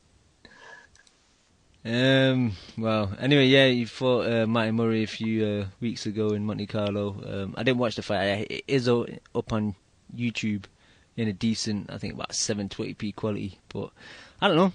When I was watching the Russian version of the Povetkin fight, I don't know about you guys, but if you're watching a fight with foreign commentary, I started zoning out, man. Like, I'll watch a bit of it and then start thinking, shit, what have I got to do tomorrow? Oh, yeah, I've got to pay that bill. Oh, I've got to go buy that. And next minute, I've, missed, 1.5 minutes of the round. And I'm like, shall I rewind it in case I missed anything good? Then I'm like, fuck it, I can't be bothered. I listen to music with it. I think I might need to do that. Yeah, something aggressive and up-tempo to keep you focused. Some rock works very well on the Japanese cards. I'm going to have to steal that idea, Leon. Thank you for that. Yeah, that's the way to do it, man. 90s hip-hop. Should we tell the people that we're going to do a 90s hip-hop podcast one time when we can be bothered? Yeah, very soon. Very soon. Only 90s hip-hop. Yeah, no boxing. Jay-Z's a bum! Sorry, let's move on. Okay. Box Nation picked up a card in India, which they were promoting as well. Vijender Singh versus Francis Checker. Pretty poor. Checker took a few big shots and decided to quit in the third round. That's all I've got to say on that.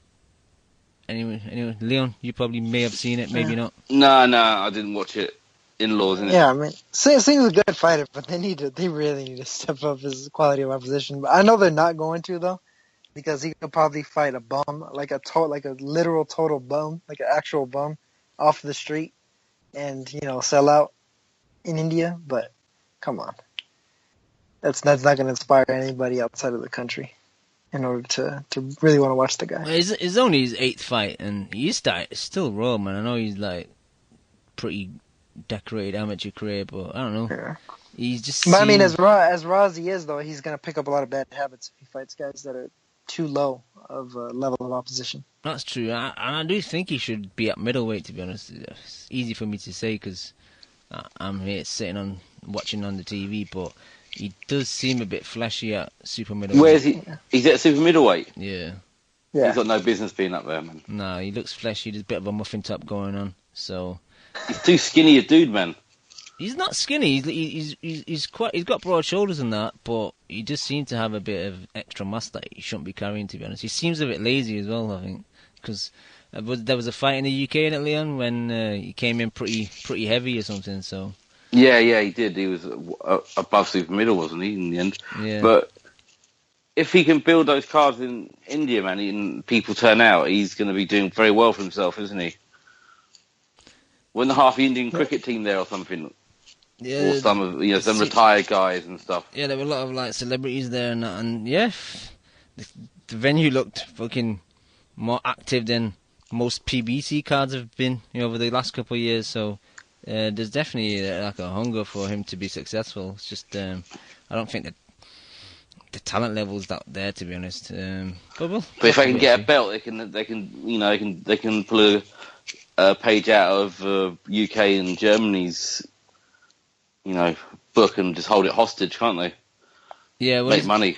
I think he's got some type of like WBO Pacific title or some shit. So that would lead him down.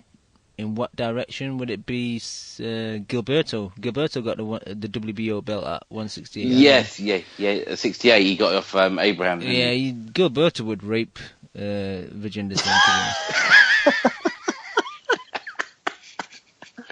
He would. Yeah, he would. Unfortunately. Okay, let's move on.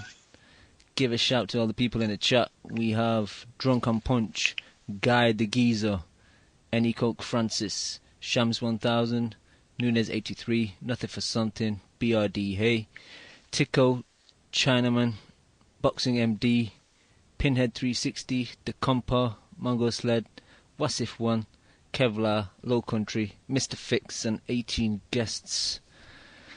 Okay, let's talk about some news. The fight has been made, Triple G versus Jacobs. Lim, your thoughts? I'll let you guys go first. I'm a little bit busy right now. I bet you're ordering food at the drive-thru, innit, you fat bastard. But, Naota? Good fight. Good fight, two top guys in the division, but it's going to be one-sided, really, isn't it? Most likely. I'm happy it's made though. The thing is, Golovkin, I think, against any middleweight is one-sided. That's just I think what it's going to be. But I think Jacobs does have a potential opportunity to maybe test that chin of Golovkin, especially early. He's a very fast starter. Those punches not too dissimilar to the way that Brooke was able to detonate a few of those nice power shots on Golovkin up the middle. Although, Golovkin might have been a little bit more defensively lackadaisical in that fight and compared to fighting a guy that's a known puncher. Of course, against the known punchers like Lemieux and Stevens, he was able to be more defensively responsible. But, if Jacobs can come out and catch him early, I think Jacobs has the power that even if you have a great chin, he can hurt you. So the first couple of rounds I think are going to be interesting, and honestly, I don't necessarily see it going past a few rounds just because either Jacobs will catch him and maybe expose some weaknesses in Golovkin's chin, or just show that he has truly world-class power, incredible power, like he's shown in the past, or Golovkin is gonna completely shatter Jacobs' chin. like a way that we haven't seen since Pirog, and it's going to be pretty nasty to clean up. So I'm interested. I think it's a don't blink type of fight. It's going to be very interesting. It's going to be like a train crash for a few rounds, and it's one of the better. It's really one of the best fights that could be made at middleweight. I mean, outside of Jacobs, who else can Golovkin really be compelling against? I mean, Eubank, I guess, or otherwise maybe if Jermall Charlo moves up or something. But he's favored. He should be favored over basically everybody at middleweight and below. So that's what I have to say about it. Leon, do you think it'll be a cat playing with a mouse for a few rounds and then eat it, or just eat it straight away? I think Jacobs will challenge GTG enough to make him not play around with him. You know, he has got fast hands, and I think the worst thing you can do is make Golovkin fight on some levels, because that chin is just, we're not saying it. Well, we've seen it get destroyed against Pirog, but he could punch. But he's been hurt in other fights. So, I mean, and whatever anyone says about Golovkin's skill set, if he's a plodder or one of the best attacking fighters we've ever seen, whatever side you fall on, the power is power. And that's one thing that he holds over everyone in that division, is that he is the biggest puncher by a clear distance. Lim? Sorry. Power in every shot. Every shot's gonna, every shot could knock him out. Yeah, I think he's going to take him serious, to be honest. I think he'll take him. I think he'll do like now. I said he'll do what he did to Lemieux, and rather than just knock him clean out, he'll break him down. But I think Jacobs will come forward more and be more adventurous, which might mean he gets stopped quicker and more brutally. No, I actually don't. I think, but he's got more of a chance than Lemieux. He's a better fighter than Lemieux. It's the best fight that Golovkin can have in that division. People have wanted it, and it's here now. After all the naysayers and saying it wouldn't get done, or whoever would get this money or that money, who cares? The fight's here. Now I'm really happy it's made, man, because it is like, even say there's levels apart between Golovkin and Jacobs, but it is like two of the top guys. Who else could you say? Billy Joe Saunders is up there, and Eubank Jr., I guess, and like Naoto says, if Charlo steps up, or Lara. But outside those guys, it is the best fight that can be made. It cleans up the WBA situation. He'll probably then get the regular, and they'll just probably merge it into one belt, hopefully, as they are promising to do. And yeah, the only issue though then is Hassan N'Dam has the interim belt, so then they yeah, but Hassan N'Dam doesn't want to get murdered, so he'll probably just give that up. You take it. Yeah. Why is that belt even on the line? Why is anyone fighting for that belt? Why does it exist?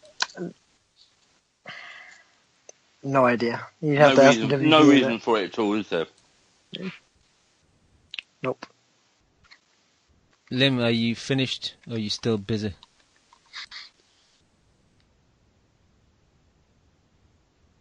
Lim.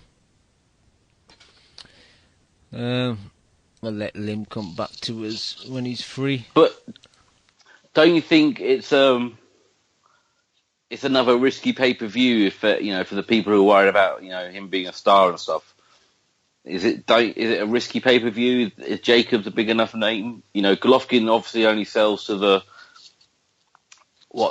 between the 100 and 120 hardcore that buy every fight. Is that what we kind of? It's probably a pay-per-view just because of the purse demands. Because obviously they had to pay Jacobs significantly more than they had been other opponents, and Golovkin's minimums have probably gone up as well. So it's basically just to get the fighters paid. Is why it's a pay-per-view. No other reason really. But people will shit on him if the numbers are shit. But people want the fight, so I mean, you can't win, can you, on that level? Nope.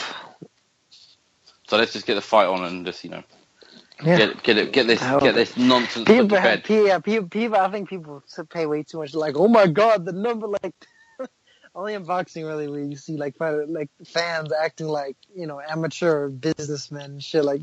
But the numbers, he didn't do the good ratings or the pay-per-views though. And like, oh my god, As just Chemo fight. calls them fanagers. Yeah. Oh, so that isn't a typo.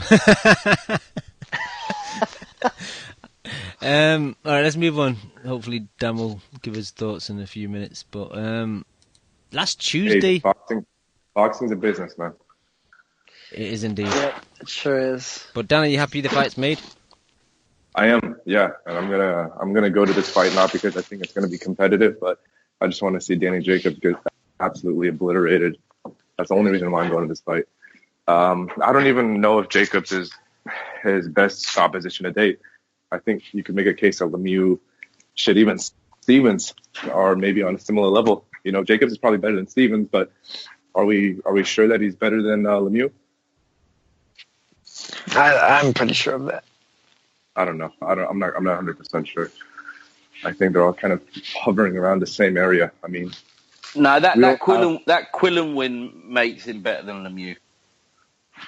but I know I'm really nitpicking here, but obviously Jacobs, his skills and his qualities that make him a good fighter are that much more. They're more apparent and they're more flashy than even Lemieux. So that knockout of Quillen is by far the best that any Golovkin opponent has done. But at the same time, I don't really rate Jacobs that highly, to tell you the truth. What I've seen against Mora and even against, I know that Pierre fight was ages ago, but I don't really rate Jacobs that highly, and I feel like his punch resistance might be even worse than David Lemieux's. And against a guy like Golovkin, that's just so much trouble, And I think Golovkin, I know, Cam, you brought up the question earlier, but I do think he's going to play with his food, actually. I think he's going to carry Jacobs about 6-7 rounds. And I know, Naoto, you mentioned that Jacobs has that scary power, but I think Curtis Stevens has really scary power too. Maybe it's not as devastating as Jacobs, but, Triple G was able to eat Stevens' punches clean and flush. So I really don't see any way that Jacobs wins this fight, unfortunately. Right. Leon, last week on the Tuesday night, I looked at my Twitter, going crazy, talking about Chris Eubank Jr. ITV pay-per-view. So people outside the UK, ITV is a terrestrial channel that used to show a lot of high-quality boxing back in the day. Never had a pay-per-view format before, but what the fuck, Leon? What's going on? And then they have never had a pay-per-view platform before, and they don't have one at the moment, and they won't have one moving forward. If you're going to serve up this level of fucking repulsive shit, I love the Eubanks. I like the Eubanks just because it upsets people that I like the Eubanks. But this is a fucking fucking ridiculous waste of everyone's fucking time. Yeah.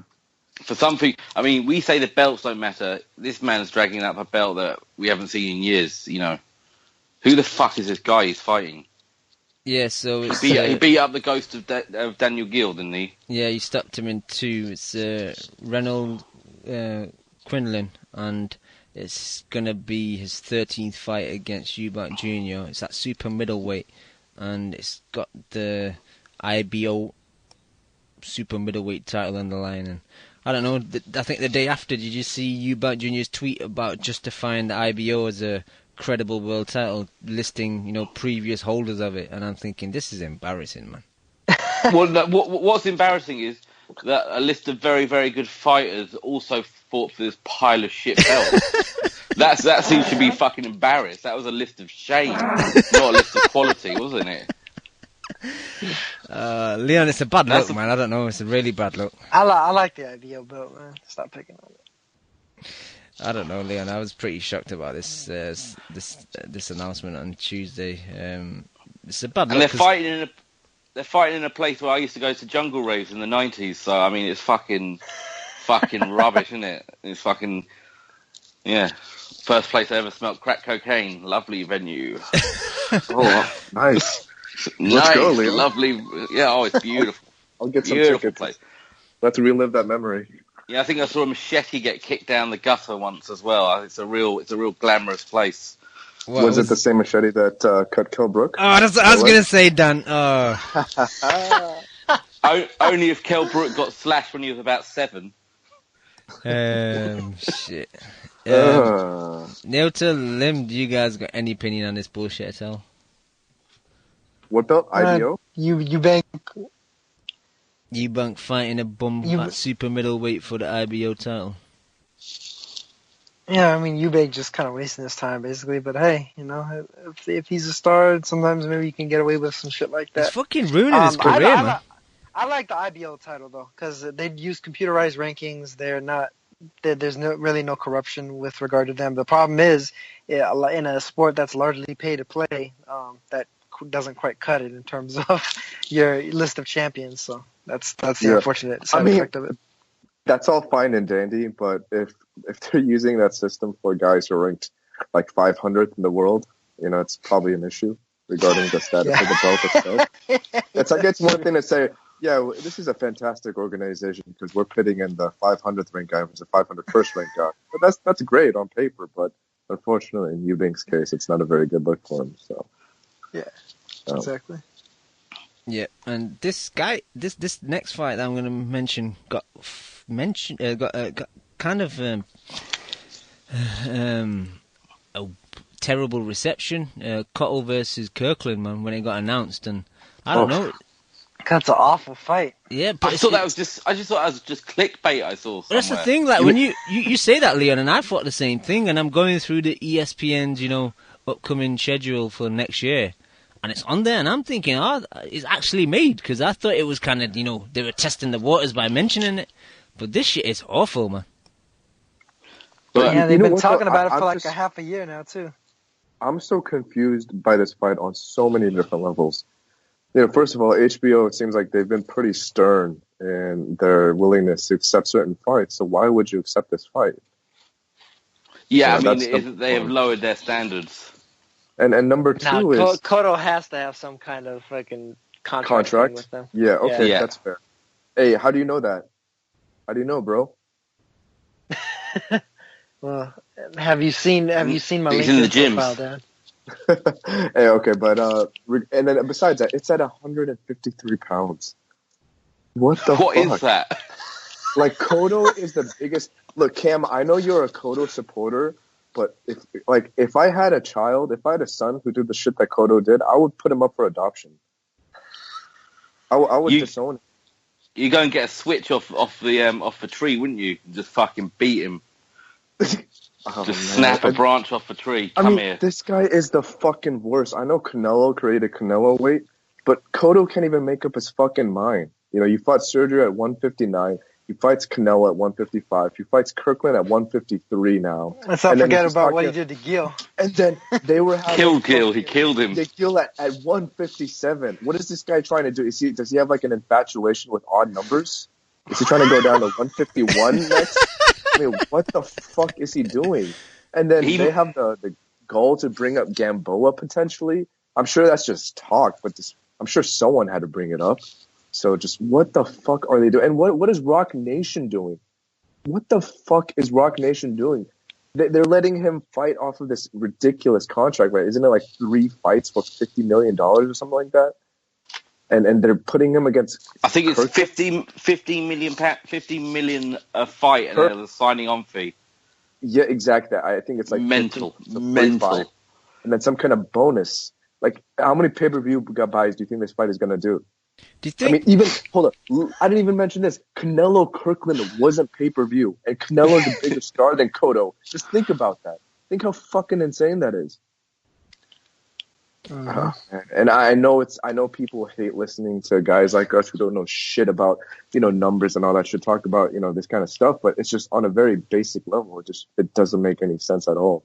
And what is Cotto trying to do with his career? I don't understand. Do you think Cotto's trying to milk the fucking cows? What he's trying to do?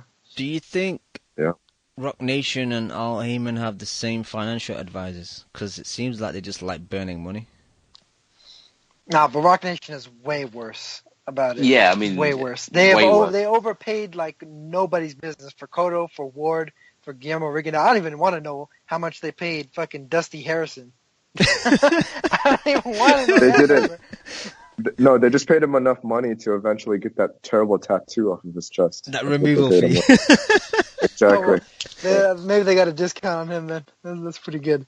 But Yeah. yeah, man, it's just awful, and this is an awful fight. James Kirkland was weight drained back when he got knocked out in one round by what the fuck was that guy's name now? Can't even think of his fucking name. I'm so pissed off about this shit. The Japanese guy. Yeah, him. That was What was his name? Ishida. Oh, Ishida. Yeah, Ishida. Ishida. There you Iced go. him. Nobuhiro Ishida. The guy- He was weight drained back then, and that was at 160. So what the fuck is he going to be at 153 now, years later? The guy can't make the weight healthy. Regardless of Ann Wolf or no Ann Wolf, he's going to go in there. He's going to be live for maybe a couple of rounds. He's going to gas out extremely badly. And Cotto's going to detonate his ass because he's fighting a dead man. but what if he lands on him? Could he hurt? If Kirk, Yeah, No, I don't think If- Kirkland if- is that heavy of a puncher, man. I think Not- he's a more so we're saying he's accumulation. no threat. He's no threat. What? I No, don't think- if he was at a weight where he could actually fight at, he's a heavy puncher. But the thing is, he comes in these fights so fucking dry and dead, And- like on death's door. He has nothing behind his punches. He has no energy. It's like Well, imagine yourself getting a fucking pneumonia for a week and then trying to fight at a world class level. That's pretty much what Kirkland does to make fucking weight. But I think even in addition to that, it's just I think his chin. I never really was a big fan of, and after that fucking terrible Alvarez loss, has he fought since then? Nope. No, it was almost 2 years. So- it was gonna be 2 years. Yeah, Damn near. neither of them have fought And since Canelo. Yeah, and then on top of that, Canelo fucking iced him so bad. So I think this is just an easy fight for Cotto. And to tell you the truth, as stupid as it sounds, I think 153, even though I know is in a weight division, is the perfect weight for Cotto. That's, when he's at his optimal prime. So it's going to be one guy who's probably going to be in the best shape that he could possibly be in versus another guy who's going to be in the worst shape that he could possibly be in.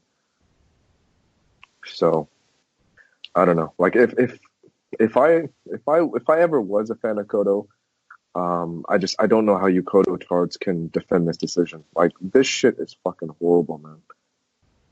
When is this fight?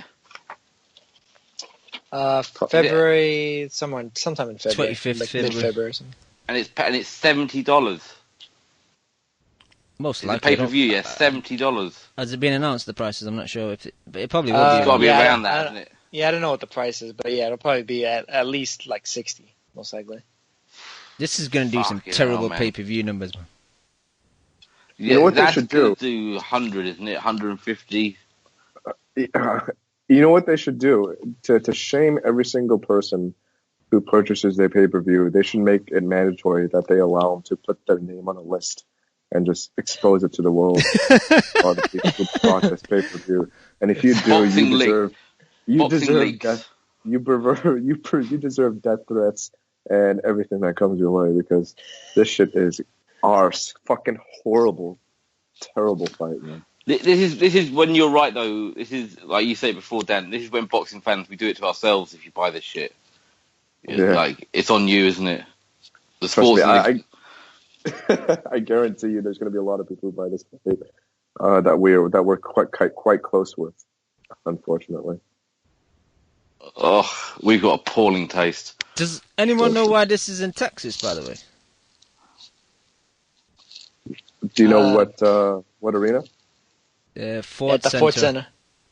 Well, the thing is with Texas, there's no state tax fee, so it's a very, very cheap place to have a fight. And, a lot of those numbers, I know people like to say, oh, Canelo did 51,000 in Dallas, Texas. Well, I mean, it's easy to do that number when tickets are $5 to $10 for, the majority of the tickets. So it's I think Texas is a very low risk, kind of low reward type of proposition. And I'm sure they think that this fight is going to be shit.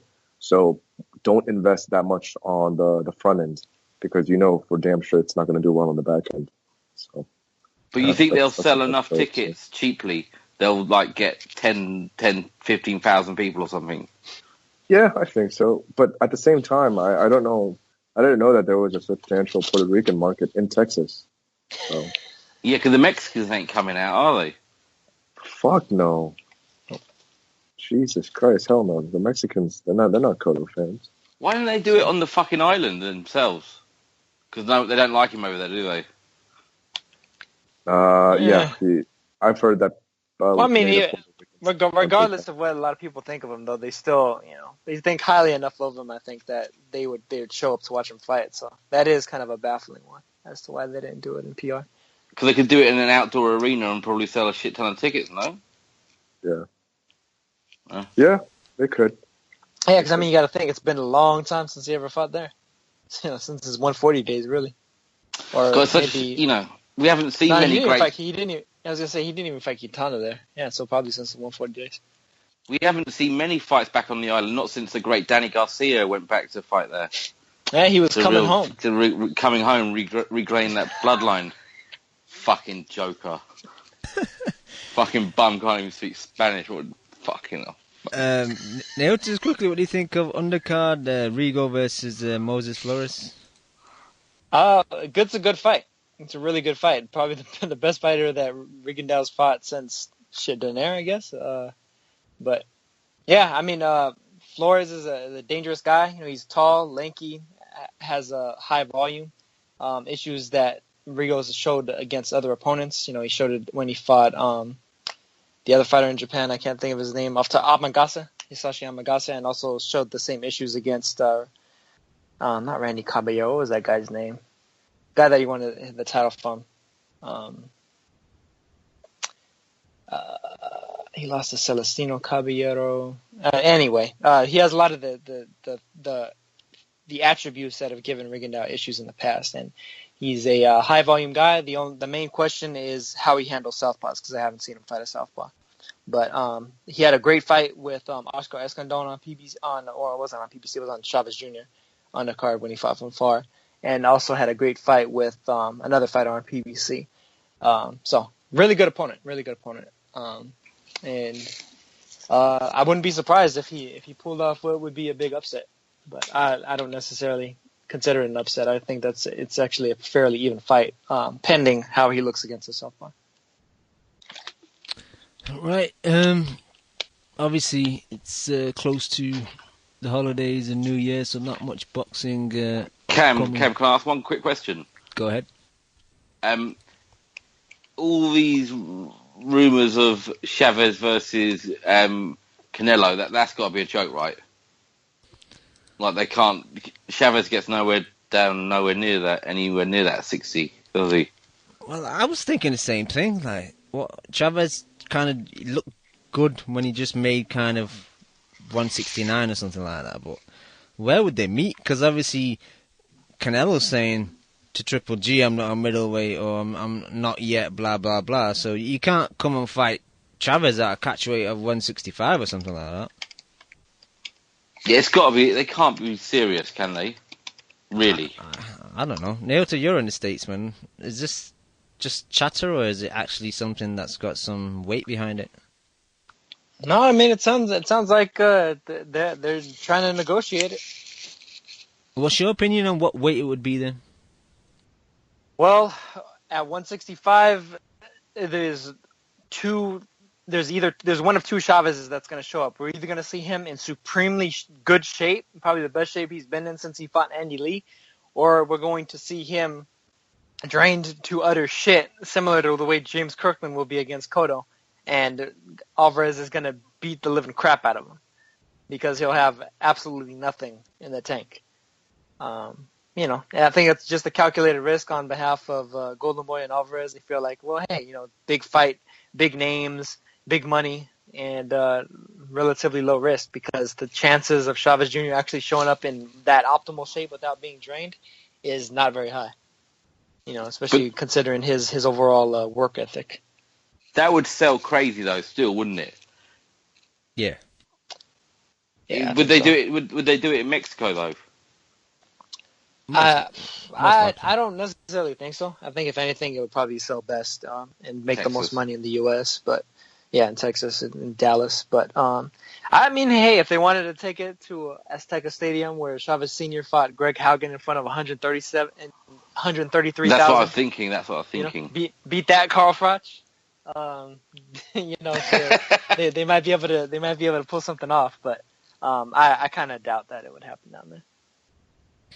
I seen an interview with SmithJr saying, "Oh, they're lowballing my son, Golden Boy are." But what the fuck has your son done lately, man? He ain't done shit. Yeah. But- He beat Dominic Britch's ass last week. Who is that? Don't ask me. But I heard from the inside track, because I got the inside track, I heard they offered him 4 bowls of Lucky Charms. Yeah, but he wants 7, so obviously they're quite far apart yet. No, he wants only clovers as well. Clovers only. Yep. Okay, moving on. Yeah, I was talking about Beterbiev fighting this weekend, but I don't know who his opponent is, to be honest. Yeah, I've never heard of him. I'm just trying to look through. He lost to Aldo Alvarez last year, but in Canada or somewhere? Yeah, but I don't remember that fight, to be honest. So just kind of got. That was on Abute versus that De Luisa guy. Yeah. Well, that's the thing. You know, we were talking about Beterbiev's career kind of stalling, and the thing is, he's only had 10 fights. You know, so he hasn't been probably as active as he had been initially back when he kind of debuted. Yeah, when he came out, he was fighting like every 3 months, just blitzing guys out, and then he's kind of had that that injury, and he's had a long gap really since then. Mm-hmm.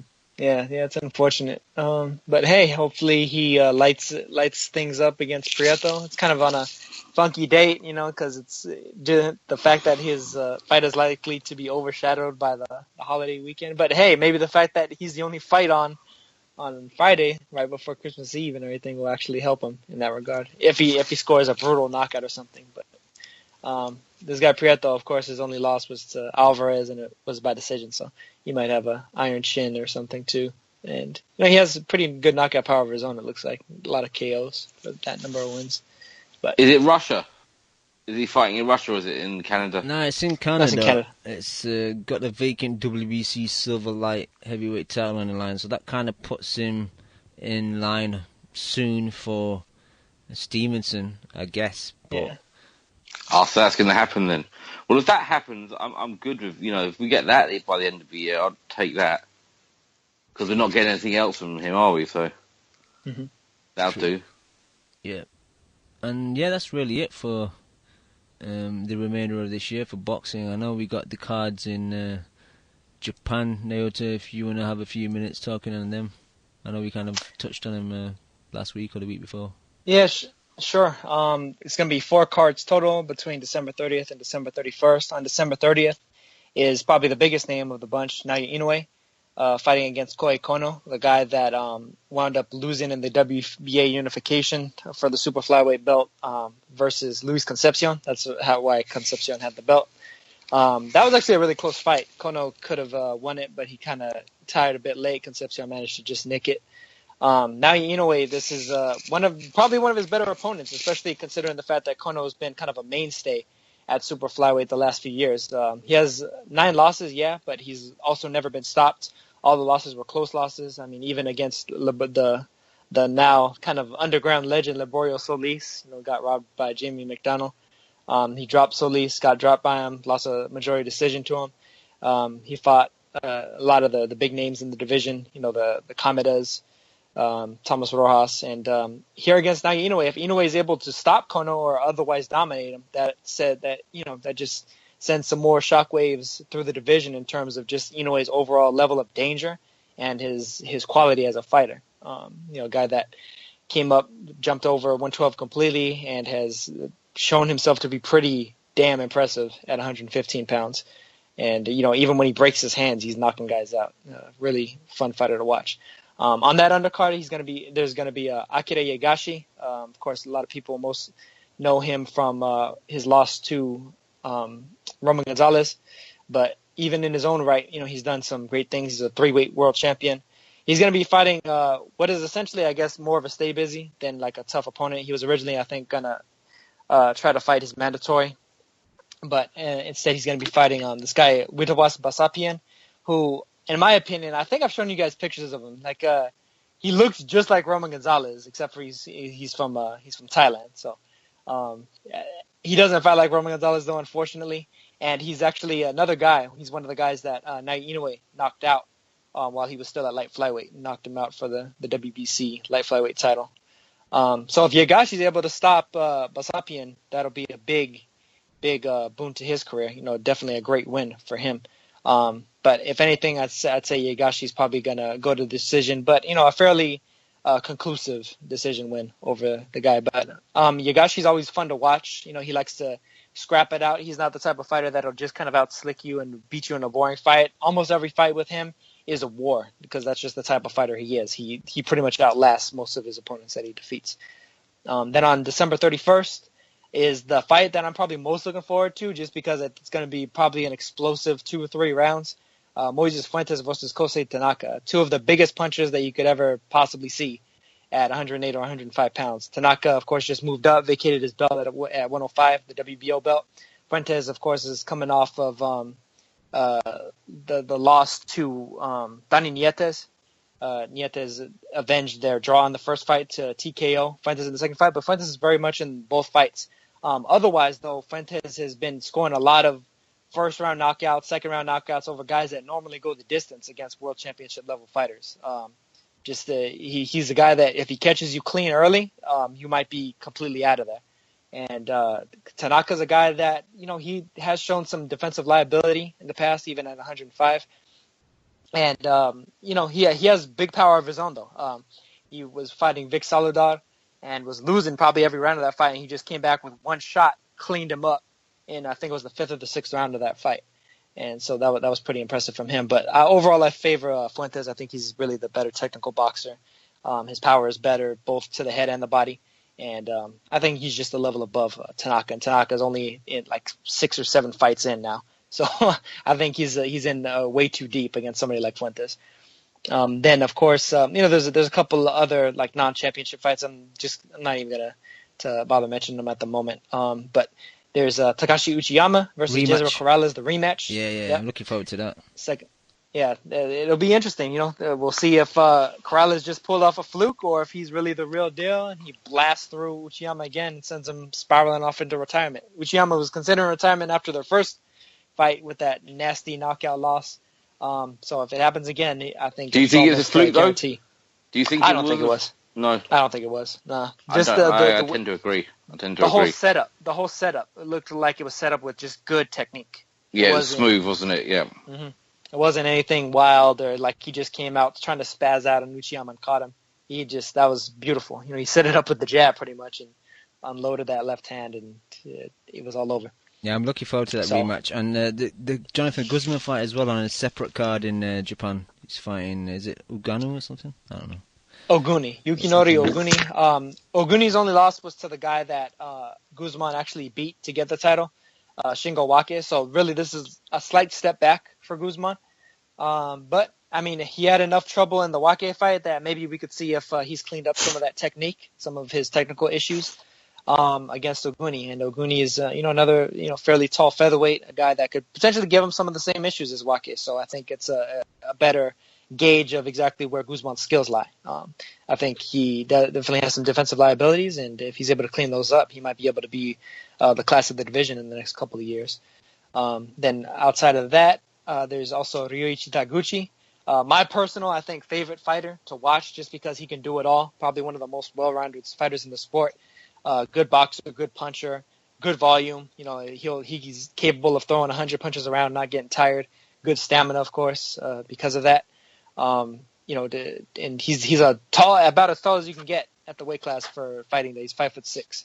Very long reach advantage that he's going to have over his opponent Carlos Canizales as well. Carlos Canizales is only 5 feet tall, 16-0 with 13 knockouts, so he's a bit of a puncher. So we're going to see a bit of a short puncher versus a tall, rangy boxer puncher. But I think Taguchi is really the class of the 108-pound division. The only loss that he suffered recently was to Naoya Inoue, who, of course, as I mentioned before, went on to dominate not only 108, but now in large part at 115 as well. And even in that fight, he was very highly competitive with Inoue, at least technically speaking. Inoue was just a little bit too strong for him. And then finally, Kazuto Ioka, along with Inoue, the biggest name out of Japan, the biggest moneymaker. He's going to be defending his WBA flyweight title against Yutana Kainsa, aka Step Kiatnebwet. And Kainsa is a guy, he's 15-0 with 6 knockouts, a pretty good fighter. But I thought that he probably should have lost his 2 fights with Gregorio Lebron of the Dominican Republic. I think he was kind of lucky to get those decisions, especially being that they were in Thailand. And I thought they were close fights, but I thought his overall experience was exposed. I mean, he's only 18 years old, so I think against Ioka, he's definitely in over his head. I think Ioka is going to do some major damage to the guy. And it's going to be. I mean, it could be potentially fun though, because Ioka isn't necessarily a devastating fighter at 112 the way he was at 105 and 108. He tends to have to prod a bit more and try to box you a bit more. But him and Kainsa might be interesting. Kainsa might just be one of these young guns that's able to maybe cause some issues for the older fighter, even though Ioka is only 27, but Kainsa is a guy that he's a precocious fighter, so should be pretty interesting. But I favor Ioka in there. But overall, I think between all the cards, it's going to be a fun 2 days of boxing, man. A lot of world championship fights. Got Leon, 7 total, basically. So, Neil, I'm expecting a lot of links on New Year's Day or the day after. Oh yeah, well, I mean, hey, I'll have the streams ready. I know exactly how I'm gonna be able to stream them too, so. That'll be right around noon your guys' time if you guys are up for it. So I'll have those ready. And then for the links for the aftermath, if you miss them, I'm sure I'll be able to get those as well. That's dedication, man. Nails already knows how he's setting everything up. Yes, Leon. Have I missed something? Is Haskins not fighting anymore? Did I just miss something? Did I zone out? Pulled out with an injury, yeah. Oh. Yeah. And is the belt gone, or has he still got the belt? No, I still got the belt. Still got the belt. Yeah. Yeah, it was a voluntary That's a shame. defense he was going to be making. Yeah, it is a shame. I think it would have been nice to, have a win on the road, maybe expose yourself to some new fans and do the damn thing. Because, I mean, his opponent was pretty good, but I think Haskins probably still would have been able to beat him. But, yeah, I guess they just thought better of it, not to be 100%. Yep. Right, guys, anything else you want to talk about? Nah, nothing I can think of. Dan, Naota, anything else? Well, I mean, unless you want to talk about Amir Khan's relationship issues, I think we're pretty much done with it. What about is this? I guess we won't know, but they're saying this Brook fight, right? Yeah, they're saying that What about it? Is some of his management teams changed. I think he's back with Asif Ali and a few other people. So it looks like, from what Hearn's saying as well, that they're trying to get the fight made. So fingers crossed. I'll take that. To be honest, it's not really a fight I want anymore, to be honest, but... You say that. It gets signed. We'll all be happy to see it. It might not be the same level as it once was, but I think it's they're not completely shot. I mean, Khan might be right. Yeah, I think it's an easy win for Brook, to be honest. Really? Yeah, I think it's a cash out from Khan. Wow. Times have changed, Cam. Yeah. Are you surprised, Leon, from the answer because of Cam's relationship with Khan, or because you actually think Khan has a decent chance against Brook? Because I don't think he has a shot against Brook. My problem is, we're judging it. It's difficult to judge Khan because he got knocked out by a light heavyweight, basically. I mean, that fight is both their fights are such anomalies and just fucking stupid. I mean, they both just got paid to get fucking their shit pushed in, didn't they? For such peculiar choices they both made. That's fair. I just don't take them into account, either of those fights. That's fair, but what has Khan really done in the last couple of years, man? And then Khan, I mean, if you think Canelo's a light heavy, I mean, I think Brook is a super middle. So yeah. No, you're right. I mean, I'm just saying. I still think that Khan has, he's got a chance in the fight. That's what I'm saying. That's what I'm saying. I'd happily watch it because I think it's a competitive enough fight. Yeah, and it just goes to show you why I hated their respective fights so fucking much, because it leaves us with this situation when this fight would have been perfectly ideal prior to their previous fights. And they say they both said they were in a win-win situation.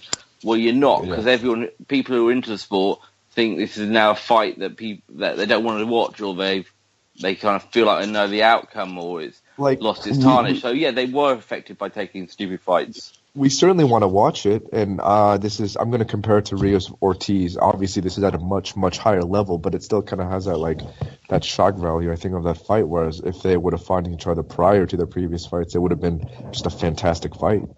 So, yeah, exactly. we shall see. But I don't think Khan would fight Brook. Do you think he would fight Brook for his first fight back, Cam, after Canelo?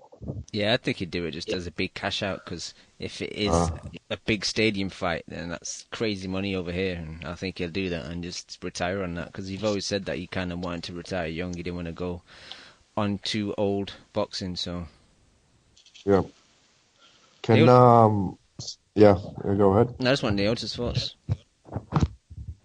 Well, I mean, I pretty much just agree with you. I mean, I'd imagine it's probably going to be a cash shot if they do it. And, I mean, honestly, I really don't necessarily see any other way that Khan would do it. You know, he's a guy that demands, high purses and everything, and his overall value isn't anywhere near as high as it was before.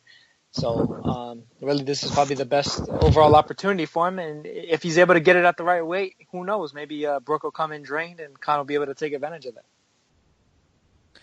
Yeah, that's a good point. That's the only, I think, positive for Khan, if Brook does struggle to get back down to welterweight, which he may do. Yeah, if it's at welterweight, I would not be surprised at all to see Brook look like a totally different fighter. If you were Khan as well, you'd definitely make it at welterweight as well. You'd want that advantage. Oh yeah, yeah. Oh. I think Brook's got one more in him down there. I think he's got long enough to get himself in shape. I think he's got one more fight down there. I think he's gonna have to call that. I think he's gonna have to call that dude with the machete to come, do take some the other more leg off. Alterations. But Leon, it's definitely a fight that he'd have the motivation to, diet and cut the weight. Well, he's built his whole career running his mouth about it, hasn't he? So, he's the one who's always chased it. So, you'd hope he'd turn up in shape. Is there any way, this is going to sound like a dumb question, but is there any way that this fight can take place at a catch weight? Of course there is. Yeah, then fuck it. Let them come fight at 155 or 160. Who cares? Let's just see the fucking fight. Nah, but like I said, I think Khan would want the advantage of 147 draining Brook a bit. I could see something like 149. Honestly, no, I'm not joking. That's Cotto's next weight division. Yeah, it's the odd number. He's got first dibs. Cotto's gonna be watching them. Gonna be watching that fight. Oh, hell yeah. Okay, well, that's all I got, Kim. All right, thank you, Dan. Leota, Leon, I guess there's nothing else, so I want to thank you guys. Well, let me give props real quick to Gilberto Ramirez for winning the Univision Award for Best Boxer. He managed to outdo Canelo and Oscar Valdez to get Boxer of the Year from them. Are you serious? That's some bullshit, man. Yeah. That's retarded. I'm not saying that Canelo or Valdez had good years, but he fucking won his belt off of Arthur Abraham. That's a big L for Canelo. Big L. That's the reason why. L. That's the reason why I mentioned it, Leon. Yeah. That's the only reason. How does he get it over That's Canelo? hurt. I understand that Canelo Khan was a horrendous fight, but at least Canelo beat Miguel Cotto. Your boy shot to shit, Lim, man. That's surely finished. Yeah, but that was the year before. That was 2015, though. That was 2015? Oh, shit. Canelo. Then he had Kirkland and what's his face, right? Khan. Okay. No, Kirkland was 15 as well, isn't it? Yeah, he had Canelo Liam had Smith. One fight. He had Liam Smith. Fuck. I might. Yeah, you are right. I'm trying to think right now. I'm trying to assess the situation. It should have been a draw, a three-way draw. Just all shitty. No, Actually, Valdez probably gets two because he fought, just two fucking bums, like I've mentioned previously. So Gilberto only Okay. fought once, though, didn't he? Didn't he get injured when he was supposed to have his first defense? Yeah, he did. So we only fought so once by- this year. He did. yeah, so Yeah, and then they didn't want to give it to Roman Gonzalez again because they already gave it to him the first time. So they should have given it to Chavez Jr. Anyways, Yeah, but I mean, did you guys talk that about win- the Chavez Jr. Canelo fight? Yeah, we were talking about it when Yeah. you dropped off. Yeah. But what's your thoughts on Okay. that? Do you think it's serious or what?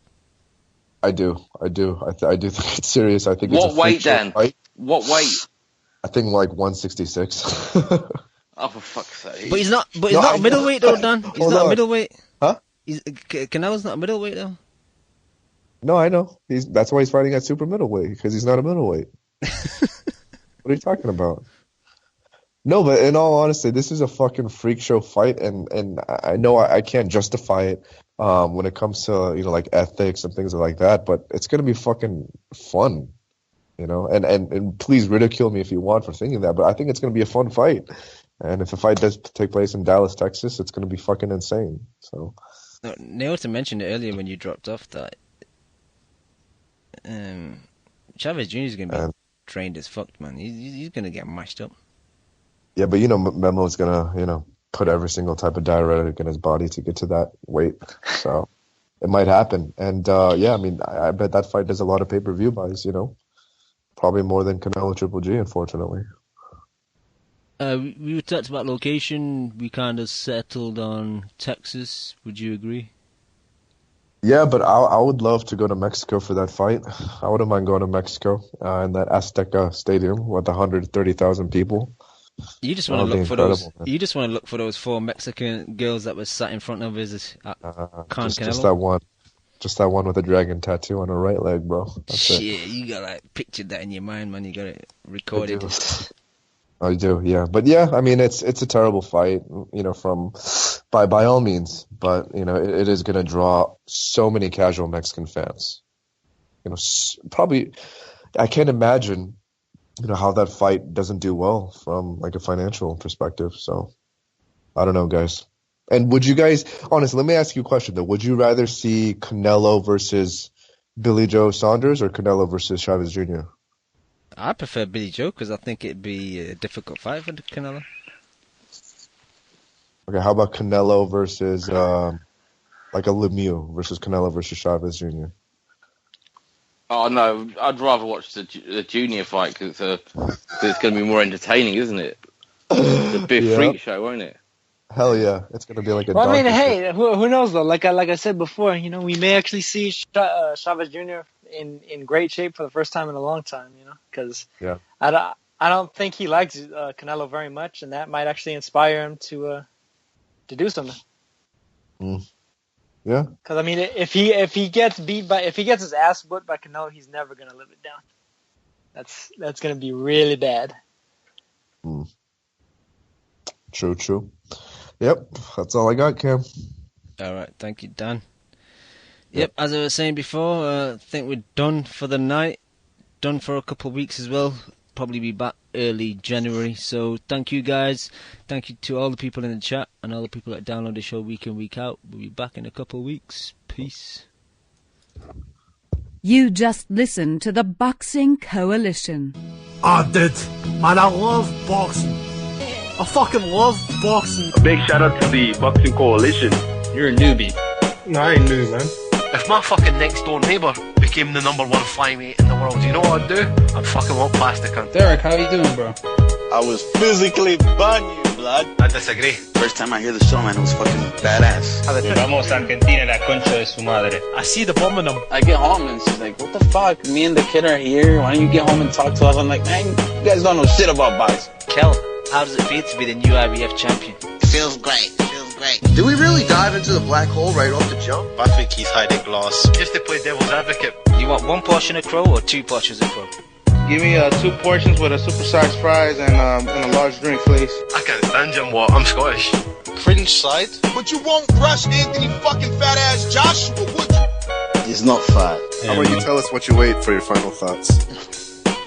My weight? Thank you for listening to the Boxing Coalition. We are live every Monday, 10 p.m. to 1 a.m. UK time, 5 p.m. to 8 p.m. Eastern.